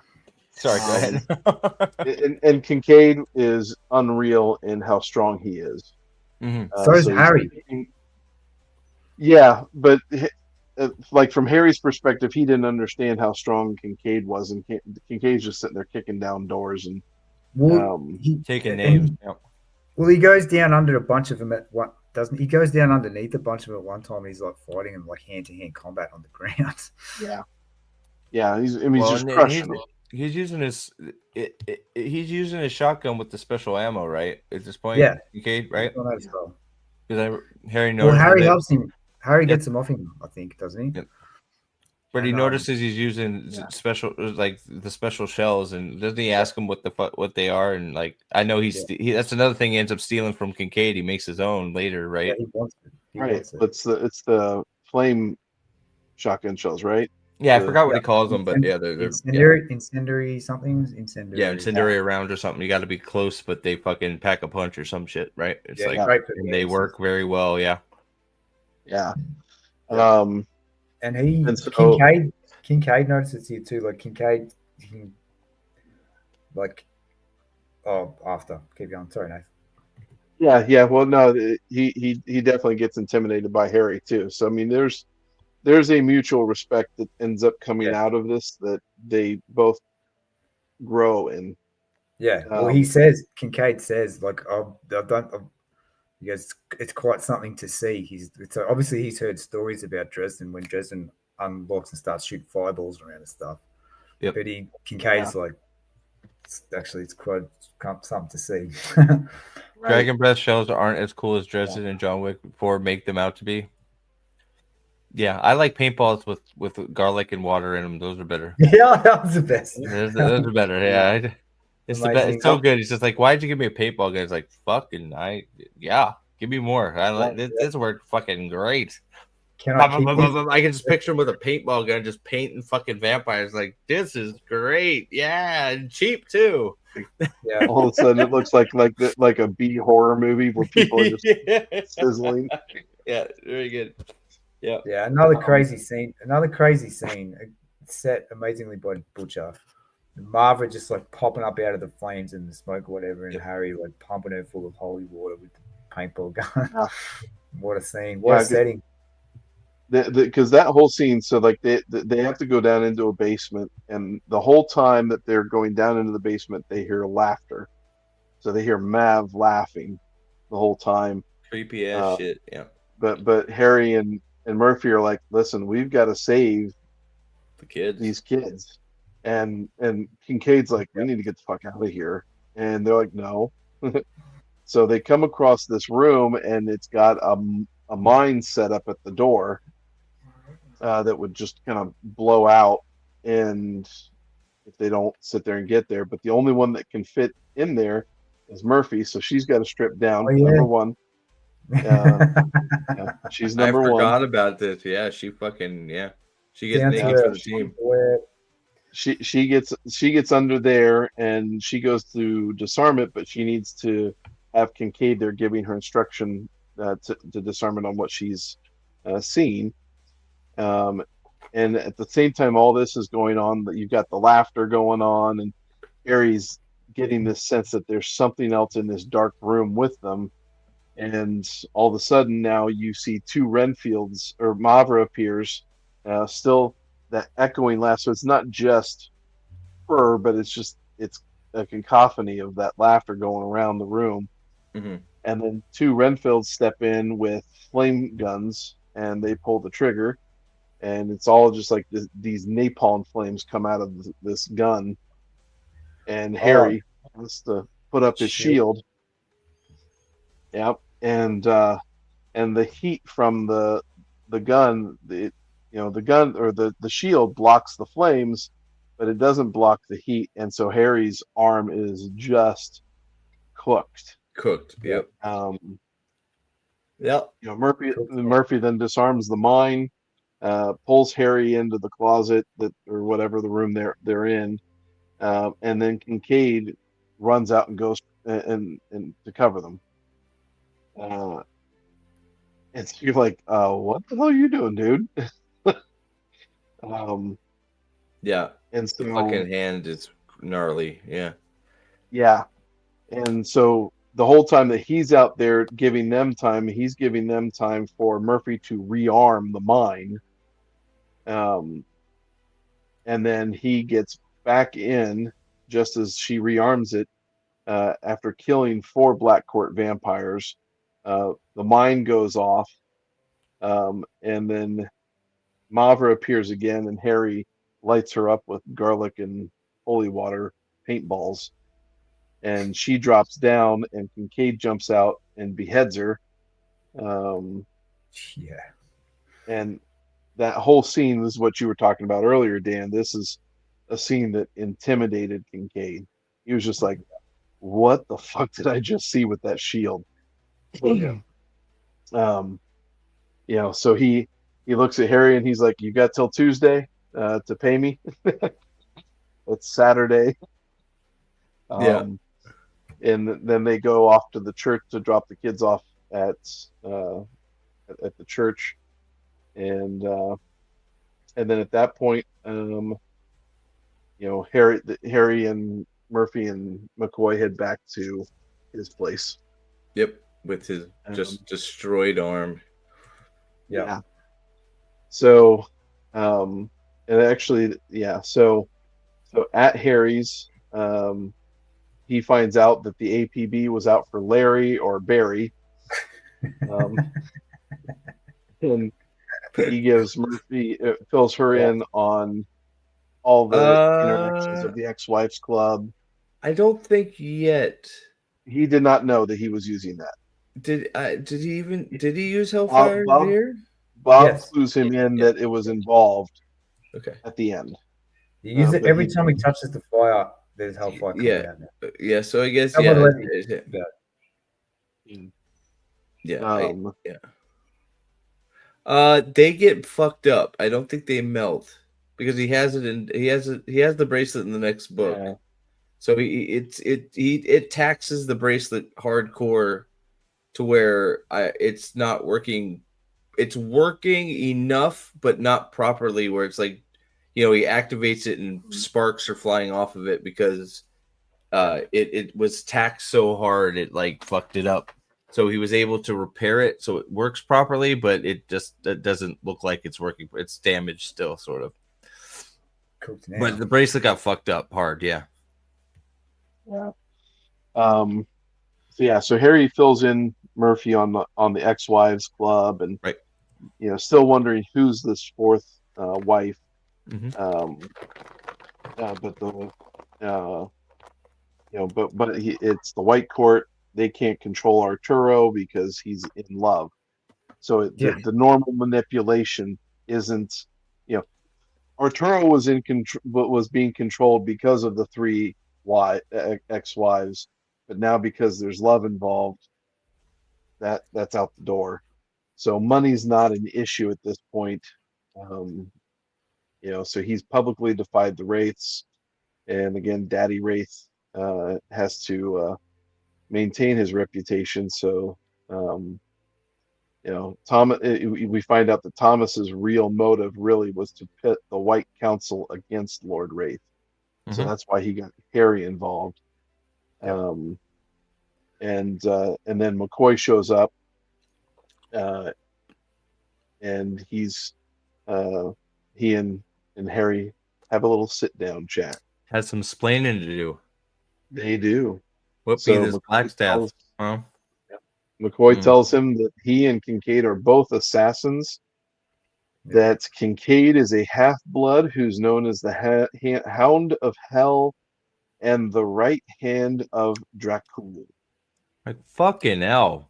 It's great. Like, What a god great damn it. game. It's Fuck a great yeah. time set. So So right hand of pin in Dracula. that. So does that mean Pin in that Dracula? real quick. And if it's Dracula, is Dracula dead? So he's off the leash and a free agent? Is that what's happening? We can't talk about that. We can't talk about that one yet. Do I miss? I forgot something, didn't I? Okay. This we'll talk after. Okay. I forgot something. I forgot something major then. Yeah. Okay. Yeah, you did. Yeah, this That's is fun because I get to re-examine. I get to rediscover it. Okay, cool.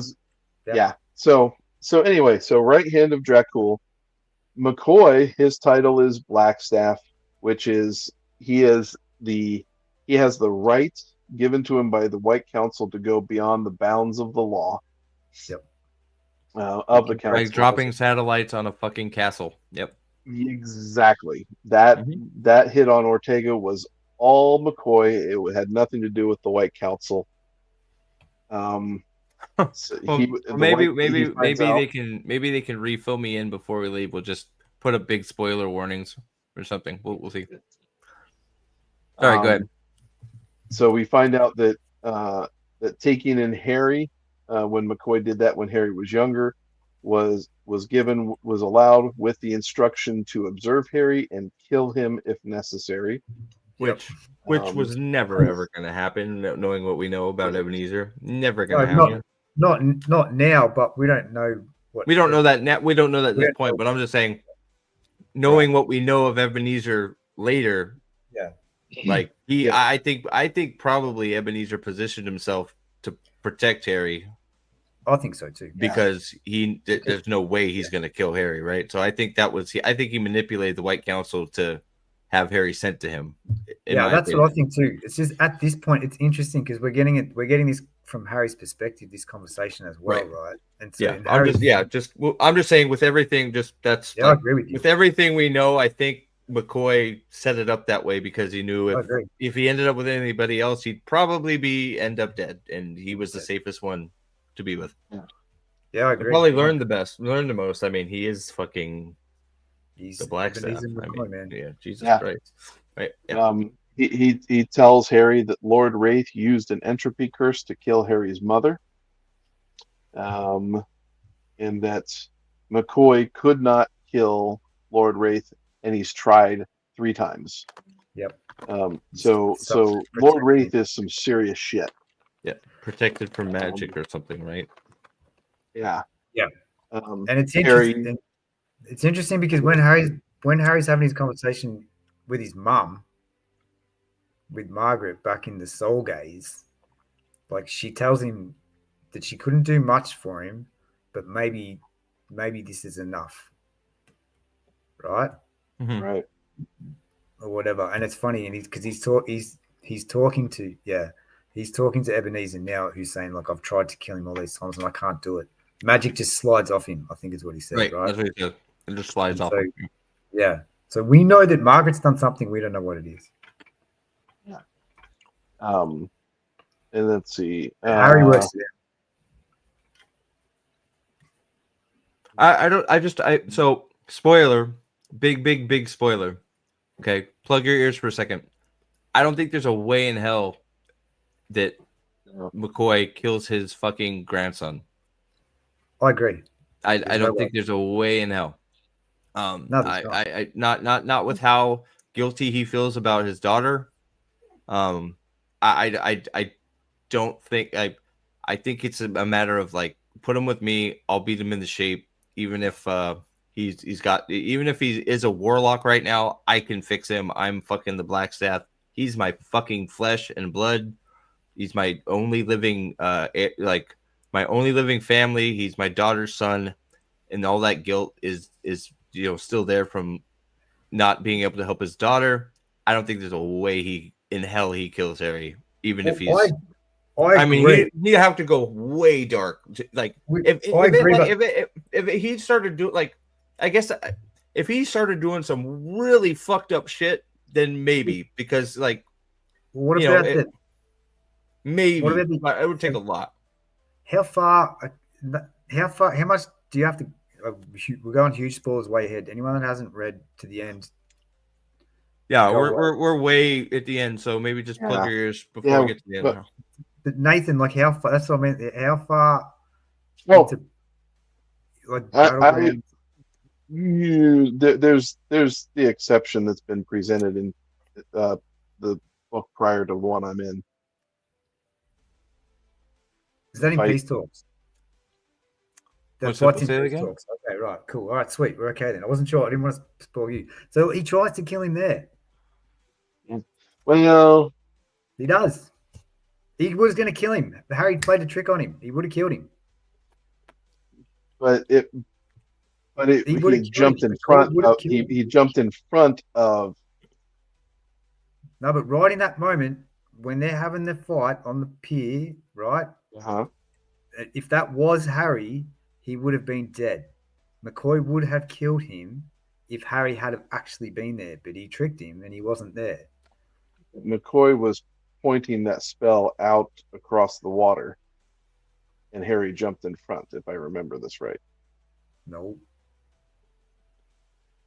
Sorry, man. Catch up. What's up, buddy? Thanks for popping in. Get reading, Brock. God damn. I just like you guys are I like Now in peace talks, when they're having their fight, he crashed a rock on his image. Exactly. What Shadow Haren's got there. McCoy tried to kill him, but he wasn't there. well so crashed a rock on his image. Come on. That's like trying to bitch. That's like trying to slap your brother. Like he doesn't think Harry can take care of a rock. I mean, come on. No, he tried to kill him. 100%. You're probably right, but I need to read it again before I definitively say. I think it's a different situation though. He's a kid. I think it's different when he was given. So I think there's several things that are true. So I think first, I think McCoy manipulated the situation to get Harry in his person to protect Harry. I think that was his number one goal. Second, if he's gonna go, if he's fucked up and he's like going the warlock path and going dark magic, I'm the best suited to try and bring him back and get him on the straight and narrow. Yeah, I agree with that. And you're probably right, Shadowheart, when it comes down to it. If Blackstaff McCoy couldn't get him back on the right path, he probably would have killed him. Maybe. With a lot of guilt, but I mean, he is the wet works guy. You're right. I'm sort of rethinking this. He is the assassin. He's the assassin for the White Court for the White Council for a reason, right? He makes the hard decision and he does what's necessary, right? So I think all those could be true, but I think it would probably take a lot more than just like he's dabbling in some dark magic to fucking have him kill him. I think it would have been like maybe like I don't know. He becomes the fucking White Knight or some shit. Oh wait a second. Or wait a second. Maybe he gets a denarius coin or something. That might lead him to kill. Like no. Well, what's the reason? What's the reason in peace talks that he does try to kill him? Is it not that he doesn't? It's just Thomas, isn't it? Thomas, he's angry. It's just Thomas. Yeah, Thomas. That's why I don't think he was trying to kill him. He threw a rock at him, dude. Yeah, and the revelation he gave him. He was trying to kill him. I don't know. When I read it again, I will give a more. When we talk, it'll be a good discussion when we get there. Because there are a million more ways that McCoy could kill him than throwing a rock. Agreed, 100%. But that's why it's like maybe it was like if it was an attempt on his life, it was a half-assed attempt that his heart wasn't in it. But like I said, I want to. We'll cross that bridge. That'll be a fun discussion when we get there, right? Because you may be right. Like I might when I read the scene. What do you mean? Whose chats aren't showing up? I see them all. Do you have top chat going instead of live chat? I see everybody's. I don't know. So I think I think all of that could be true. When we get to peace talks, we'll talk about that again. But I think Yeah. I still do think that whole thing was, manipulated so he could get Harry and train him Look, up, this is what train I'm him up saying. correctly. I agree with you. I think he would have protected Harry against Merlin. I think he would have protected Harry from everyone on the planet except for this one thing that he can't stand, which is fucking vampires. And so Well, he'll but kill him over that, but nothing else. That's what I well, thought. so I want to read it, but it's like there's several layers to it as well, because it's like look, so I need to read it again. We'll talk about it, but it's just like, well, obviously McCoy has a deep hatred for the White Court because of what Ray did to his daughter, right? Yeah. But yeah. So, but that's sort of like McCoy, you're being a little bit of a bitch. You're gonna kill your son because he's protecting his brother because you're a bigot. I agree. White vampires. So I got to read the scene again. Now McCoy is much more emotional than he puts on. So you're right. Dude, Yeah. He's a volcano waiting to happen underneath that Oh, barrel house. Yeah. Oh yeah. Yeah. So yeah. So- Yeah. When I read it again, that'll be awesome when we get there. So look forward to that. That'll be fun. Sorry. So McCoy clues Harry in that he knew Harry's mom. Says that she was his apprentice, but she rebelled. And then the whole time they're having this discussion, he's working on Harry's hand, and then at the end of the discussion, Saving he the asked hand. Yeah. if Harry still wanted his help, going to Wraith Manor. Harry, though, really feels that this was a betrayal of Harry's trust in him, so he tells him no, get out. He's pissed. Yeah. See, I think does anyone else think that Harry's been a bit of a bitch here too? I missed what you said. I'm sorry. Go ahead. He tells McCoy that he doesn't want his help. I thought it was a huge fucking mistake. You're going into the lion's den with a weapon, and you tell him to fuck off because he knew your mother and he didn't tell you. Like, Harry, you are Jesus Christ, an assassin. Like, Yeah, well, I mean, yeah. So I didn't tell you my job. Like, it's like, yeah, I get it. It's like, yeah, I've taught you a whole, but it's like, but sometimes dirty shit needs to get done, man. Yeah. Right. So it's just like, it's like I get him being sort of like a little irritated with him and being like, you taught me this, but it's like, well, I also, I taught you some other things too, right? But it's just like, sometimes, somebody has to make the hard decision. Yeah. Right. So, and that's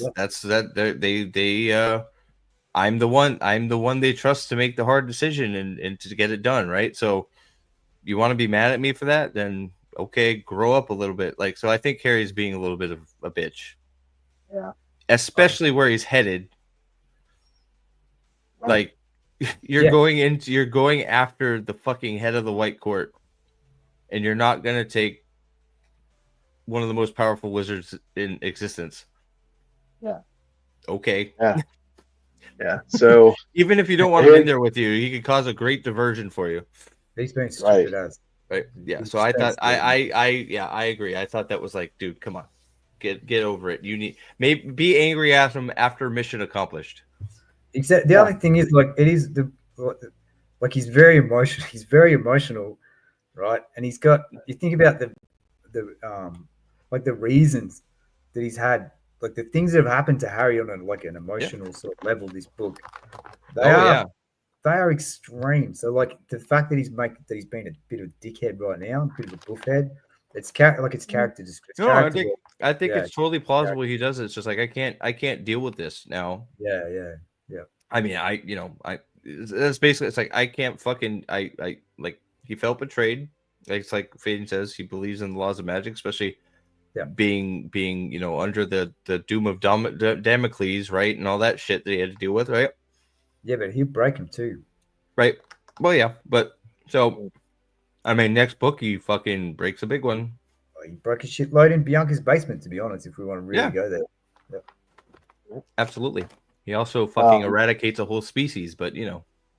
That's okay.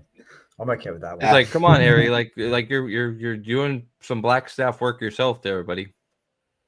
But so yeah, He just can't. He can't. He probably knows that, but he just can't see it right now because he's so emotional. He's got all these emotional hits. Bang, bang, bang, bang, bang. yeah, him and McCoy are pretty close to the same person, right? I mean, yes, they're very similar. They taught him well, you would say. Mhm. Right? Yeah. Mm-hmm. They did. So Harry tries to call Thomas to let him know what's up, but Inari picks up, says that Thomas was taken by Daddy Warbucks. So Harry then makes a deal with Lara to give her the power of the White Court. Well, there's hold on real quick too. There's also a version of this where Harry can find a whole new respect for what he has that McCoy has to take on to protect the world and to get rid of bad actors so they don't hurt people or they don't do worse to magic users or non-magic users. So, he could have reacted every, it's a shock, but he could react it in any several different ways to react to that, right? It could have been like, Buck, you're sacrificing your fucking soul to fucking protect people, right? I mean, right? Yeah. So, Yeah. I'd make a deal with Laura. Well, Harry does. I would too. Harry does. Yeah. He doesn't hold his dick in front of she doesn't hold his dick in front of a frog monster or anything, but Okay, sorry. So, so that Harry lets her in. Well, the back door. No, sorry. She probably would have. She kind of clues into the fact that Harry and Thomas are brothers. And he verifies that with her. And she's like, "Want to fuck real quick?" It's like, no, not right now. Oh, sorry, I'm kidding. Sorry, go ahead. Sorry, Captain Derail over there. She's like, I need a boost. You want to fuck? Let's go. I need some power. My goodness, someone gives that guy a lithium. I muted myself, right? No. So, and then Murphy stops by to take them to go over to Wraith Manor. And at the manor, they show up and they bring out Justine so that they can try and find Thomas because they have no other way to figure out where he's gone. And Justine kind of just points out in one direction, and they figure out it's this place called the Deeps. Thomas doesn't know that he didn't kill her at this stage, does he? Correct. Thomas thinks she's dead. Justine thinks she's just. They don't know Justine's alive. They think she. So Harry knows now that Thomas didn't kill her. So he only just finds that out now, right? Yeah, everybody's working under the assumption that Justine was gone and he overfed and killed her. Yeah. So real quick, I actually think that you got sort of. I think the next Merlin will be the Merlin, the original Merlin from Demon Reach, and Ramirez will be the next Black Staff if he survives. Yeah. But I sort of have a feeling Ramirez might not make it, which will suck. But you reckon OG Merlin is coming back? OG Merlin is coming back, yo. Oh, through the time dimension, like that he set up. After he fucking helps Thomas get over it. After he helps Thomas get over his shit, and he becomes the next Summer Knight, baby. There it is. I love that. There you go. Okay. The Knights of Summer and Winter are brothers. Fuck yes. Let's go wreck some shit. Yeah, I hope that doesn't get spoiled in 150 pages. No, I don't think I'm making that shit up. Don't worry about it. Okay, yeah, good. Well, I'm hoping that whatever Shatter put in there was nothing that was a theory. I think that's his theory. It's a good theory. Yeah, you should already know that the Merlin is locked in Demon Reach, though. Like yeah, like I the pinged you guys. Merlin is now Thomas's next door neighbor. Yeah. Well, well, not confirmed. It's a theory, that but was yeah. My theory was the conversation that Harry had with the one celled mate Yep. that could be was Merlin. Yeah, that's the running theory. Is the original Okay, knight, so that hasn't King been Arthur. confirmed yet. That is the original King Arthur Merlin in Demon Reach. Yeah. Yeah, but That's the question is, the only question for me is, did he put himself there? Right. Well, I think that's also the running theory. Is he put himself there for reasons? I think the reason is Thomas. I think the reason is this moment. Yeah. I think this. Well, it's Anyway, Tom. Yeah. let's get back to this. All right, we're getting off. Sorry. Yeah. It's too fun to talk about. Sorry. Go ahead. No, if we get in, if something gets spoiled out of my last 150, I'm sorry. Oh, Yeah. So we'll shut up. Sorry. No, Yeah. So It's all fake. It's not real. No, sorry. It's the Matrix. Sorry. The cake is a lie. Oh my god. His name is See, actually so- Larry Dresden. So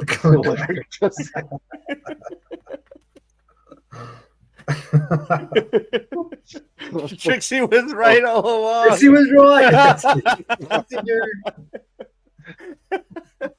oh, those should be T-shirts. So the Lord Wraith's guards show up, and let's see here. And okay. So they show up, and that creates some havoc, which leads to Inari and Bobby both getting severely hurt, which means they need medical attention, and medical attention involves actually calling the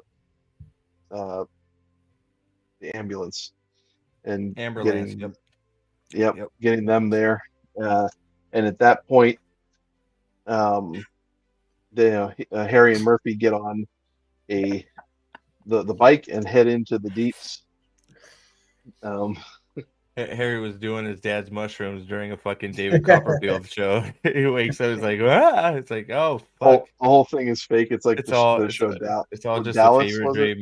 Magic isn't real. It's just like I think it's like, oh no. Sorry. So he's in a coma and just in Germany. Sorry. Okay. Sorry. Okay. I'll stop. I'll keep derailing us. So they're biking their way to the deeps. Bodyguards are manning the way. They push on. Harry creates this magic wedge in front of the bike, so that bodyguards are careening off of the bike. It's freaking awesome. And then they get to this cottage, and they stop there. And Harry breaks out his pentacle because he realizes he can find Thomas using the pentacle. At that point, Lord Wraith appears and grabs Murphy. And yeah, this like she grabs it and like he says he's gonna fuck her up, but he doesn't, right? Yeah, he starts using his succubus ability on her. But it's not. You find out that it's not really. Well, you find out in the same chapter. So it doesn't work, right? Like it's not really working. Yeah. And you find out a little later that Murphy is playing into it as well. So, he's still trying to use his powers, even though they're not full powers. And the reason why he doesn't have his full powers is because when he used the entropy curse on Harry's mom, her death curse came back, hit him, and he can't feed. So he's always hungry. How does I? Yeah. Right.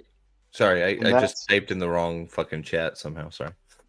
And that's fucking awesome. Like, what a death curse, right? Like, what a diabolical biatch. I love Harry's mom. What a couldn't hit him in a better spot, mate. Nope. Just suffer forever. asshole. Yeah. It's like an eternal kick in the balls, man. Just suffer Like, forever, consistently dick. Yeah. bang, Like, oh God. jackhammer on the Masterful. nuts.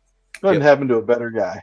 Yeah, just like probably be like, well, and then it's like, that's also, oh shit, is that in the no, that's in the next book. So when you learn at the beginning of the next book, when Harry keeps prodding Thomas about what it feels like to Oh, be yeah. hungry, and Thomas is like, you will never understand. I can't explain it to you. Like, I take these little bites, but I'm never satiated, blah, blah, blah, blah. Yeah. And Harry keeps prodding, and he's like, all right, they make the deal, whatever it is. And he's like, all right, we're going to race down the beach. Whoever wins, if you beat me, I'll explain it to you. So they like fucking do a full out, like crazy ass race sprint as hard as they can. Fucking just hauling ass. They get, Harry wins, he gets the car. Takes a giant swig of water because his mouth is burning dry, like Shatterhorn says, and fucking Thomas slaps that shit out of his face, slaps that water away, and says, and he's like, "What the fuck?" I'm like, "What the fuck?" Like he gets really mad at him, right? And he's like, "That's how it feels, right there." And Harry's like, "Oh, so fucking Lord." So that also reflects back to fucking this book. Yep. Lord Wraith is that times a fucking 100. Yeah. Because how long has Harry's mom been dead? Yeah, times 35 times 365. Times a million. Yeah. Fucking diabolical. Goddamn. Yeah. Awesome. He's been hungry since Thomas was born. Yep. It just brings just learning that little bit the next book just makes that all even just like, wow, that's even fucking worse. I knew it was bad. It's worse than I thought. Jesus. Yeah, it's awesome. Yeah. So Wraith takes them into the cave at the deeps, and and Harry knew this, right? So like Harry worked this out when he was having a conversation with someone before they came here. He knew it before they got there. I think it's not the bold that he knows, but I think he deciphered it somehow. I forget how. I think he worked it out. Yeah, he worked it out in conversations through conversations that he had with McCoy, with Lara on the phone, and then when they got there, there was something, I can't remember what, but it all comes together. Like you can see how he reached the conclusion with all these conversations. Detective Private Eye Harry putting the pieces together, showing that he's he's good at his job, right? Yeah. Wow. Yeah. So when they get into the cave, Madge and Trixie are sitting there. They're on a couple corners of a triangle, and Thomas is sitting there naked in the middle of the triangle. And so you're wondering where wife number 2 is at. Well, she got killed by Daddy Warbucks because she almost killed Anari and almost killed Harry with the poison dart and wasn't given permission to do any of that. So she's dead. So there's one out of the way. And then Trixie is being a complete petulant bitch. And Lord Wraith gets tired of her, so he just picks her up and tosses her down the hole in the cave. And I'm not sure that there's that Butcher describes what's down there. It's just bodies, I think. That's where they dispose of all the feeding the people they fed on. So I think he kills her right before he tosses her down, if I remember right. But he only does that after he gets confirmation from Madge that Madge can finish the ritual herself. And so it's at this point then they get interrupted because they hear sirens deep in the background, which is, you're kind of like, well, that's a long way for sirens sounds to be traveling, but okay. But they hear this, and Harry starts taunting Lord Wraith, and Lord Wraith gets pissed off enough that he leaves to go check it out. At this point, Murphy then kills the bodyguard that is guarding her, and then she goes and frees Harry before Lord Wraith can return. And the entire time they're talking out loud intentionally so that um, Thomas can hear, but also so that Madge can hear, because Harry thinks, well, she's a survivor. So if she hears this plan, she's going to be more willing to betray Lord Wraith so that she can survive. So when Wraith returns, Harry and Murphy attack, but then Lord Wraith goes and the lights go out and it's pitch dark. And so Harry now is spending time trying to basically do a Marco Polo with Wraith, and did Wraith name it?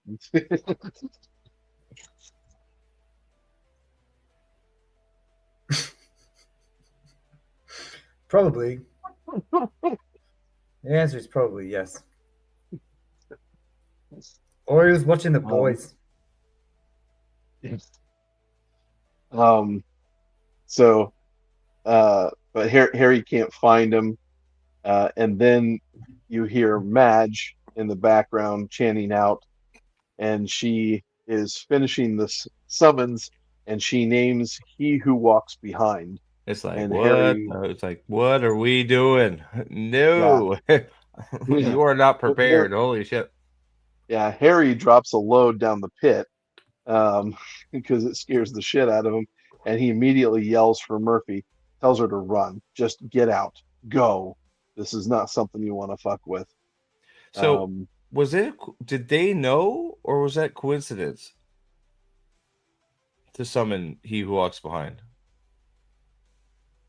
Did Madge know? Did they know there's a connection to Harry with He Who Walks Behind, or was that did that just happen to be the entity they were summoning? That I don't know. Which, I mean, if it does, that means that Wraith knows somehow through his mother that, I don't know how they would know, but it seems very random to have, of all the things that they could have summoned, for her to summon He Who Walks Behind to try and kill Harry, who has a history with He Who Walks Behind. They must know of a connection with Justin DeMornay. I would think they have to, right? Yeah. Because it's too specific an entity to summon, right? I mean, like, did they summon any? Did they specifically summon that entity, or just she summoned He Who Walks Behind. She named if I remember, she names it specifically. Yeah, I mean, there's also He Who Comes Before and He Who Takes a Dump. Like, why not summon one of them, right? Like He Who Comes Before is the thing, right? I feel like, right? Like there's a few of them, right? But there's several of the outcast. Is it outcast? Outsiders. So there's many of them. They could have summoned any. The fact that they summoned He Who Walks Behind, there has to be something they knew about Harry in that outsider. Yeah. I would think. You would think so. Yeah. Yeah. So it frightens the piss out of them. Unless maybe his mom is connected. Is his mom connected to He Who Walks Behind too? Not that we know. Okay. Just throwing shit out there. Yeah. Yes. It's not bad. It's just one of those things. It's always like there's something there, right? I do think it's all related, Shadowheart. It's just like how, like where did they learn this? They had to have learned it somewhere, because I think it was intentional, right? So it was, yeah. So Harry yells for Murphy to run. She doesn't, but she does break the circle which is Oh, we're fucking it's almost frightening. just as bad. Yeah, not good. Yeah, And and that frees the power that Madge was using or summoning, and so it's now free to go about. And then Harry uses Earth magic then to knock the blade from Madge's hand, so that she's not going to stab Thomas with it. right. Wraith then goes to stab Thomas, and Harry deflects his blade with some magic, and then starts swinging the guard's keys at Wraith's face over and over again. And then that's when he who walks behind coalesces through the triangle and then inhabits Madge and I was gonna starts say tearing grabs her Madge. apart Right? from the inside. Yeah, I was gonna say just grabs Madge and fucks her up, right? Yeah. Yep. Then at that point, Wraith kind of breaks free from Harry's attack and then breaks Thomas's neck. And then Pretty big Harry oopsie gets it. there. So, Harry gets fucking pissed, grabs a gun, and starts shooting Wraith multiple times. But Wraith is healing, and in the process, Wraith then goes on to monologue, and Harry goads him into talking about family, and Wraith is like, family just, it's a means to an end, basically. Family's, not really, all that it's cranked up to be. fuck family. But family sucks. Family's a hindrance. Right. But then this is where Harry gets him to admit his malady of, not being able to feed, and that he's constantly hungry, and that he doesn't have really any power. So he's gone to all these extra degrees to Fake it. Politically, fake it. You Fake it till before you make it. I do have a quick question. If Lord Wraith can't feed, how is he healing? Well, I mean, I guess he still has power. So I mean, I guess. Well, but I don't think he can. I don't think he can feed to the point where he's satiated. I think it's enough. It's enough to stay alive. Yeah. Okay. But he's never satisfied. He had but years. Usually stockpile. That's a big ass stockpile. Right? I mean, this is a long time now, but yeah, that's fine. It's just a question I've always had. It's like, Thomas is at the point of death because he fought and used his power and he wasn't healing. So it was like, so if Lord Wraith is starving for years and not feeding, how is he healing? If it's just like, well, he's the Lord of House Wraith, and that's just, he just, he has power, but he just can't increase it. Okay. Like, that's fine. Right. If it's just an inherent ability with him because he's like not using power, but he's also not gaining it. He's just sort of like in this state. Maybe he's not. Maybe he's not using it. Yeah. Yeah, I don't know. Oh my god, why is every person on Kick somebody trying to fucking have an advertisement to sell some shit to go to your channel? Like every single person. It's the thing, man. No, I don't want the 50 bots. Thank you. Yeah. I'm good. So he gets him to kind of monologue about that, and then that's when Lara appears. And Lara now knows that she's got power that her dad doesn't have. Kane, that's fair enough. I think that I can buy that he just had an immense amount of extra because he would just eat. Yeah, I could gorging on people. I get that. Yeah, I can buy that. So yeah, I buy. Everybody's saying stockpile, and then just actually just saying it that way. Yeah, I could definitely see that. Okay. So then at this point, Lara is now starting to, just. Good night, John. She gets the chance to do Columbus to her dad what dad did to her, which that's gross. It's gross. You want me to read Columbus Day? Okay. Columbus Let's Day. not dive. Is that a Let's book? not dive too. Let's not dive Yeah, too deep yeah. into that. What Laura like basically like screws her father, right? Is that basically? Yeah, Lara, yeah, we're just gonna feeds on pretend him. that didn't happen. I'm pretending Yeah. in Dan's Yeah, world. this is your ride or die, Aldan. Yeah, yeah. Fuck All I him to gotta death. say, all I gotta say is, so that's how it is in their family. Well, hey, it's not a minotaur milking, so I mean, it's Well, not that. this is true. This is Well, I true. mean, but like, so I it's can't wait till this happens in Dresden. it's so yeah, right. It's sort of, but it's like yeah, so it's like sort of, but like it's all he was doing that to her anyway, right? And like, right, like in all his daughters, he was. Yeah. So it's like, Yeah. so she's already like, she's just like, okay, well now I can fucking torture you doing it. So fuck yeah, let's do it, right? So it's like she's desensitized to that shit major because she's basically been getting raped for her entire life. existence, right? Yeah, right. So she's just like, okay, fucking.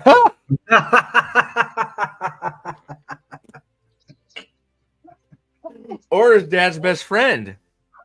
She tried though, but you know, Dad didn't do dad's best friend either. So you know, 2 points for Molly. So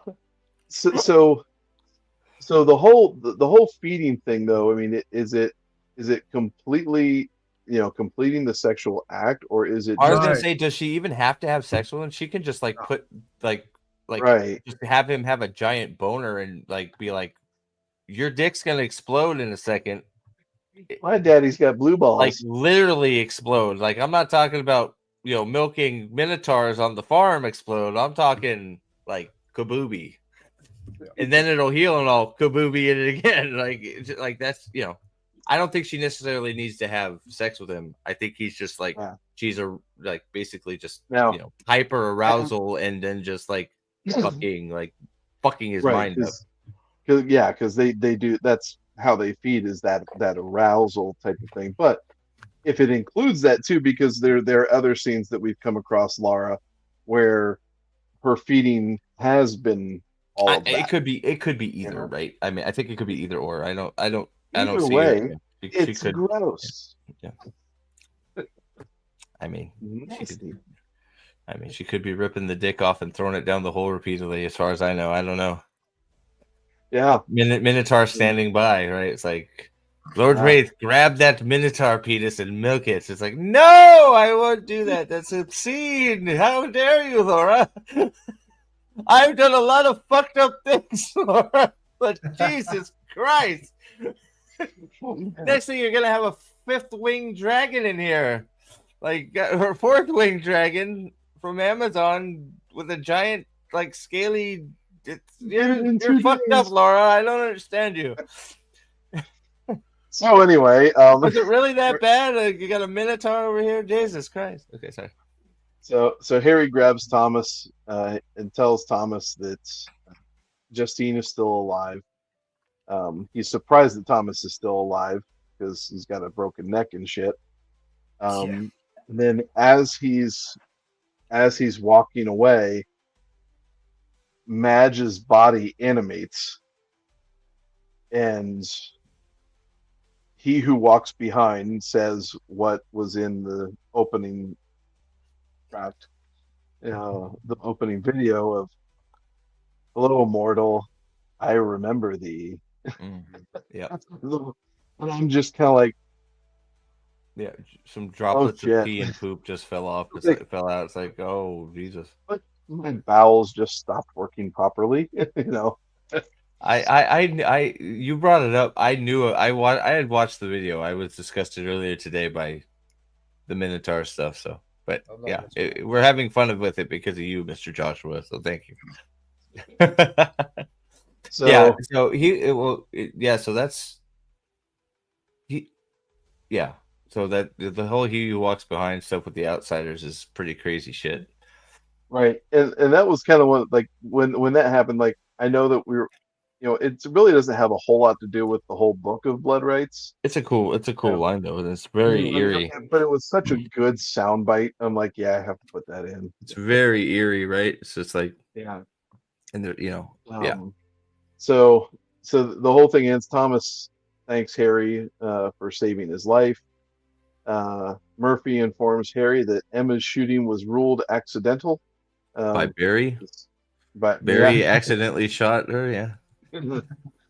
Well, Trixie's dead anyway, so they can't prosecute. Exactly. Anybody, Yeah. they can't find The body. idiot. Yeah. The fucking moron. Yeah.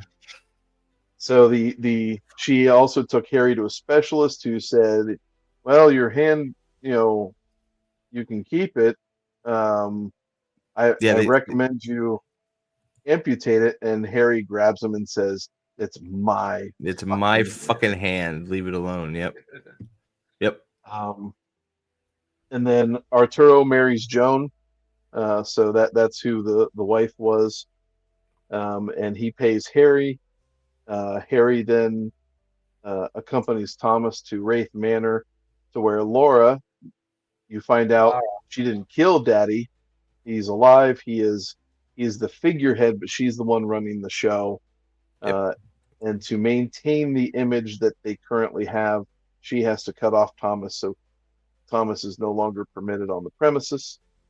She allows him to go see Justine one last time, but she'll keep her safe for him. I don't know if I'd trust that. Here. What's that? I don't know if I'd trust that if I was Thomas. Yeah, right. Well, there's like all kinds of questions start coming up with what we find out later about Justine too. Yeah. So it's like, is this where things went south for her, or maybe when did it happen? Right. So later discussion. And then we find out that Thomas's plan with Inari was successful. She loves Bobby, who we were introduced to at the beginning as a dick. What the fuck? Sorry, I don't know how that happened. My bad. I didn't even click anything. Ooh, sorry. So Bobby's a porn star. Yeah, where's my life alert? Bobby's one of the porn stars, right? Isn't he? Yeah. He was a budding one, and he was all nervous, and he couldn't find his right porn name, and that's really right. insecure. That's right. Yeah. That's right. Yeah, but they're in love, so that saves Inari from becoming monster. So that's I had to hang for. So Inari is saved. Yep. Harry and Laura come to an agreement that their secrets will remain. Thomas cannot touch Justine, and Kincaid got paid, even though Harry has no idea how. But Kincaid tells him also that Mavra was a fake, and then the body. Yeah. Yeah, and then James Rockhard. That's right, James Rockhard. Sorry. Yeah, that's right. And then after that, Thomas tells him that he paid Kincaid. He contained Kincaid, yeah. With all of his last set. Yep, it's the last set paying him off. Yep. And then this is when Bob tells Harry that he might have incidentally used Hellfire. So there's a concern now that Lashiel is actually involved somehow. That's when he discovers the not burned part of his hand too, right? Yeah. Yep. Correct. Yeah. And then he names the puppy Mouse and revels in the fact that he has a family. Yeah. Fucking yeah, that dog is yours now. Fuck yeah. God, Mouse is so useful. Like, what a fucking score Mouse was, right? Dude, threat detector extraordinaire. Yeah, like what a fuck. Mouse was just like an uber level up in my it's just like fucking screw off fucking cat. Mouse is awesome. Like the cat's actually not bad. I don't actually mind Harry's Mister, but Mouse is just another level of fucking he's a weapon. Yeah, he's a weapon. Yeah, he's a demon, isn't he? Yeah, he's a demon, which is interesting. He's Food dogs are actually demons, which is like, but they're good demons, like, right? Yeah. But it's just, yeah. I mean, yeah. I forget exactly, but yeah, he is a demon, but he's He's a just demon. like an actual good demon or something, or I don't know. Yeah, it's really weird. I don't know how it works because yeah, Mouse is a good boy, so you can't tell me he's a bad boy. I mean, right? Right. If Mouse is a demon, Well, demons are fuck, good. You know, Yeah, he's okay, full I of agree with special this too. protective detail. Yeah, Mouse know. has a weapon, his bark. Mouse is a killing machine, and a fucking demon detector, and an evil detector, and fucking a loyal doggo. There's not much better than Mouse, man. Yeah. Yep. Yep. That Mavra thing still blowing my mind going overhead. Yeah. Yeah. That happens all the time to me, but man. It's protector spirit. So it is okay. So he's like But, he's a spirit. isn't he? But they. I thought they described him as Ancient Mike calls him a a demon. demon too, right? I thought Ancient Mike calls him a demon. So they must be of the same. Whatever spirit. he is, it must be from the same place. Whatever.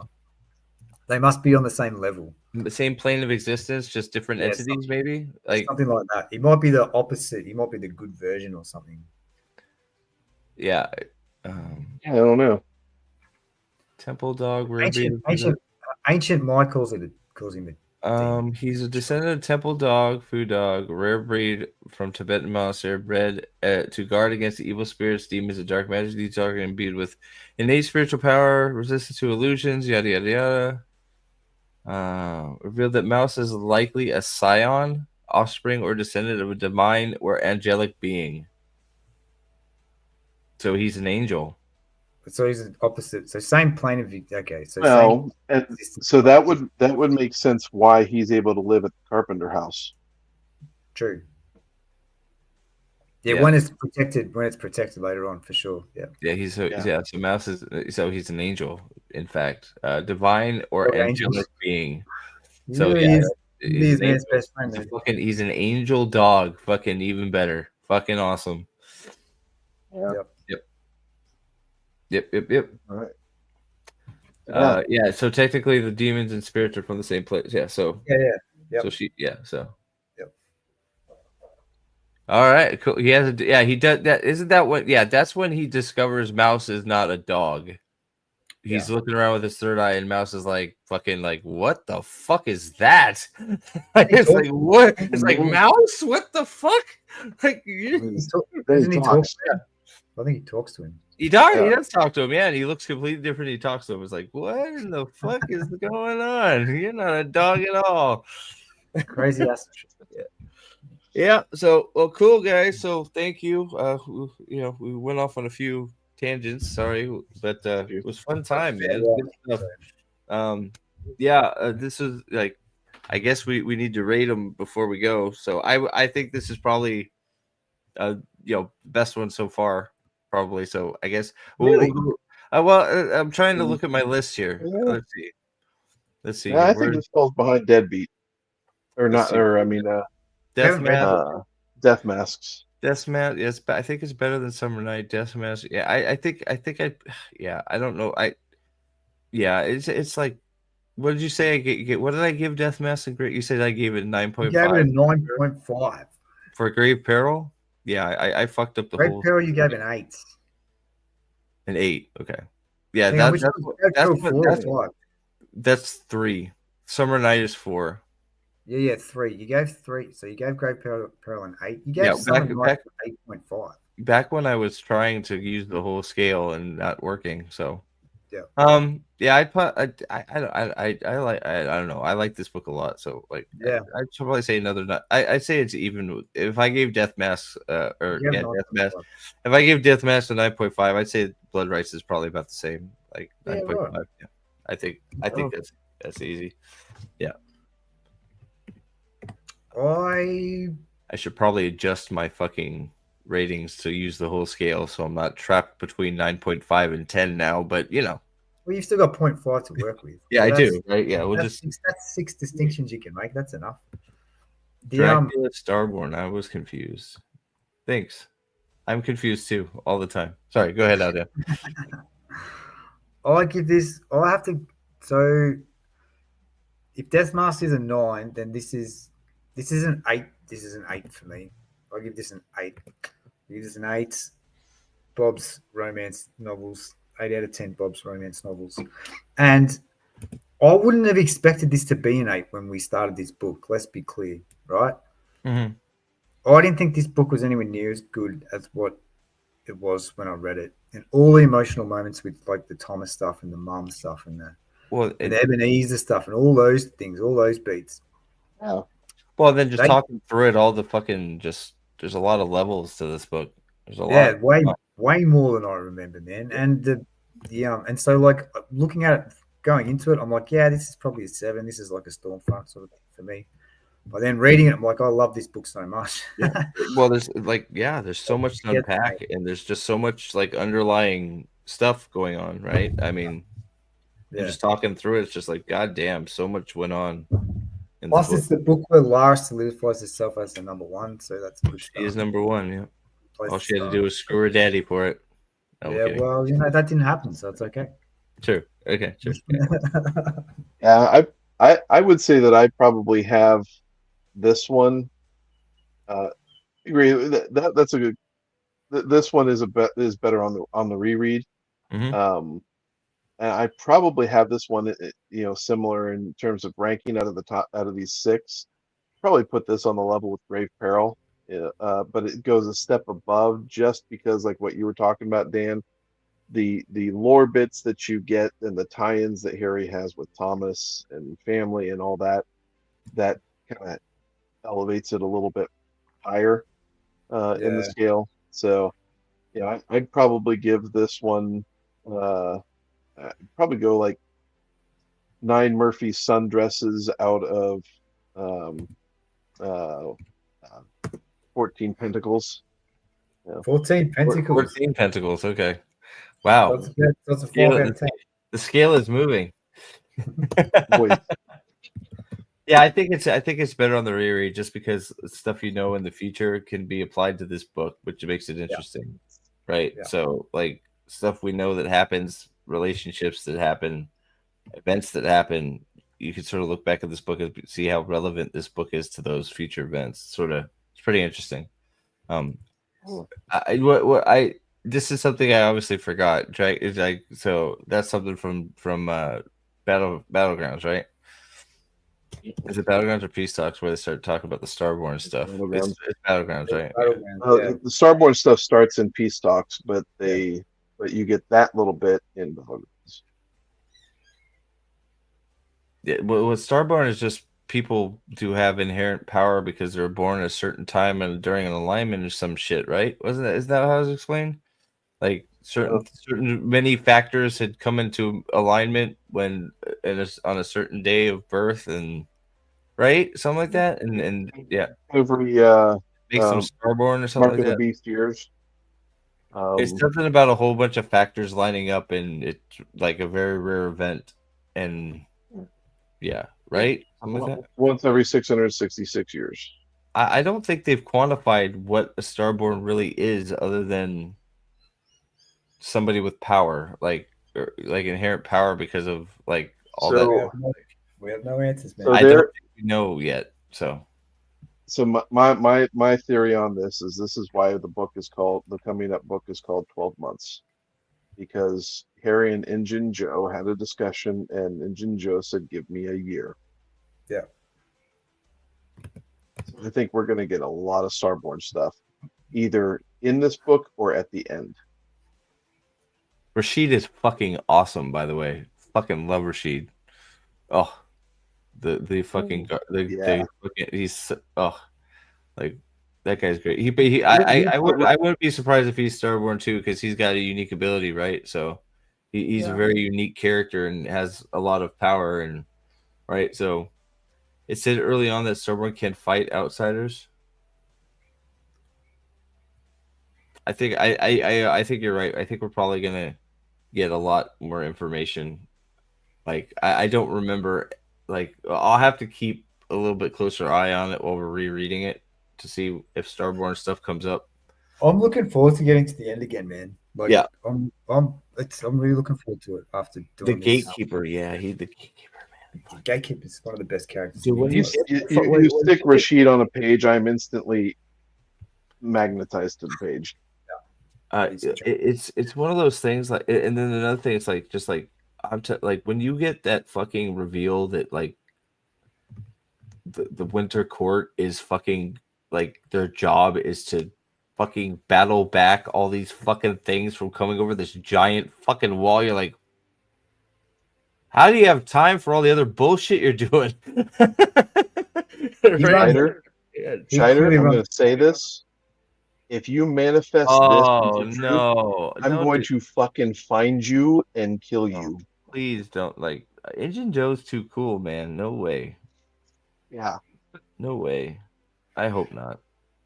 Let's not just like let's not turn into a series where we just start killing people. We still got to It's figure out like what. that. Oh, I need to shut up. I almost said something I shouldn't No. have. So, No. Yeah, stop right there because Yeah, other yeah. people who do want to Yeah. listen to this.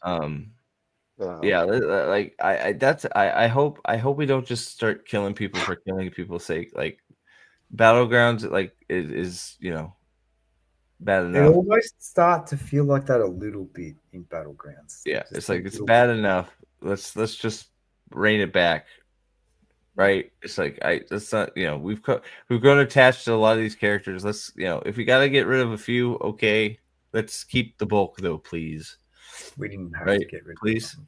I don't disagree, but I think certain ones are not gone personally. But we'll get there. I think I'm not. Shota I'm not Shota saying Haran's- anything else. Haran's got a good point. He can't teach Harry to shapeshift. That's too OP. True, but I don't care. That would be amazing. It will be maybe we could teach him how to turn into an eagle so he can fly. There you go. Shapeshifting Dresden would be unbelievably cool. I'm there for that. What's It that? could be okay. The shapeshifting Dresden would be Yeah. amazing. Oh, it'd be fun. It would be It fun. would be cool, but you got to have limits on what he can do. Nah, not if he's fighting aliens from another dimension. I think all bets are off. Let's go. Which debate? The hotness debate? No, we got to get further along before we get the hotness list. Debate is We settled. solved it. It's Murphy, guys. Shut up. This can only be Lara. There's only one super vampire. That's Lara Wraith. Yeah, I think we'll see. Like Indian Joe seems to be a wealth of to Harry's like orders of magnitude, like it's like crazy strong at this point. It's almost to the point where it's like where can we go with Harry? Who's he gonna fight? Well, he's still I mean, he's so you can say he's OP, but by the same token, he's working in a war in a world where elemental forces of nature are fighting. Yeah. So he's He's OP. going up Probably only against gods and fairy lords and he's probably still not on their level even with all the power he has. So it's like The beginning of Battlegrounds teaches you very quickly Harry is nowhere near the top. nope. No, and correct. he survives purely on fucking just guts and fucking will half the time. Man, it's just so it's one of those like he's getting strong for a person for a wizard, but he's not taking on wizards anymore. He's playing a whole different game. So that's why we got to get the Merlin out of Demon Reach. Thomas needs to be healed, and there we go. Got to get the crew back together. So all right, everybody. Well, thank you. We've been streaming almost 4 hours. Thanks, guys, for hanging out. I It knew was this was going fun. to go forever, man. Yeah. I knew this was going to go long. I figured it would go a little long. I didn't know how long, but so it was fun though. I think it was a good time. We had It was. it was great. Thank you everybody for being here. Shadowharn, thank you again very much for the big super chat. Black Cane, Sam, and I don't know if Sam's still here, but Black Cane and Sam, thank you also for the super chats. Appreciate you all very much. I'll have some other some other things going on. I got to figure exactly what, but I know some people asked me. I got to figure out when that shitty Wheel of Time card games comes out. Because I've had some people ask me to take a look at it. So maybe we'll take a look at that at some point. And yeah, so So keep an eye on the channel. Hopefully things will be working, and we will see you all very soon. And we're moving on to probably be a video review discussion of Deadbeat. We'll get a few under the belt, and then probably have another stream to sort of see where we're at. So thank you all for being here. Stay tuned. Stream And changes. Let's get to changes and then stream changes, or maybe. so what that would be so changes. Yeah, I think that so that's another 5, and then we'll do another stream for book 12. I think that works. Yeah, I think it'd be cool. Because then that leaves what? That leaves another 5. We stream for Battlegrounds. That'd be a fucking wow. That'd be a doozy. Yep. That'd be a big one. So that sounds like a plan. So we keep an eye out for changes stream probably, and well, we'll see how long it takes us to get there. But We'll see. I just finished reread on book 11, working through series again before the new one comes out. Yep, that's basically the plan. So you're right along. You're ahead of us, but we'll try and catch up. So I'm finishing it and doing the reread at the same time. he's doing double duty over here. So all right, thank you guys. We will see you hopefully very soon with something else. All right, bye. Thanks, guys. Yeah.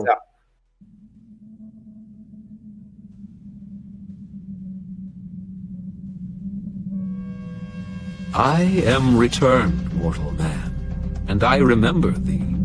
Thou and I, we have unfinished business between us.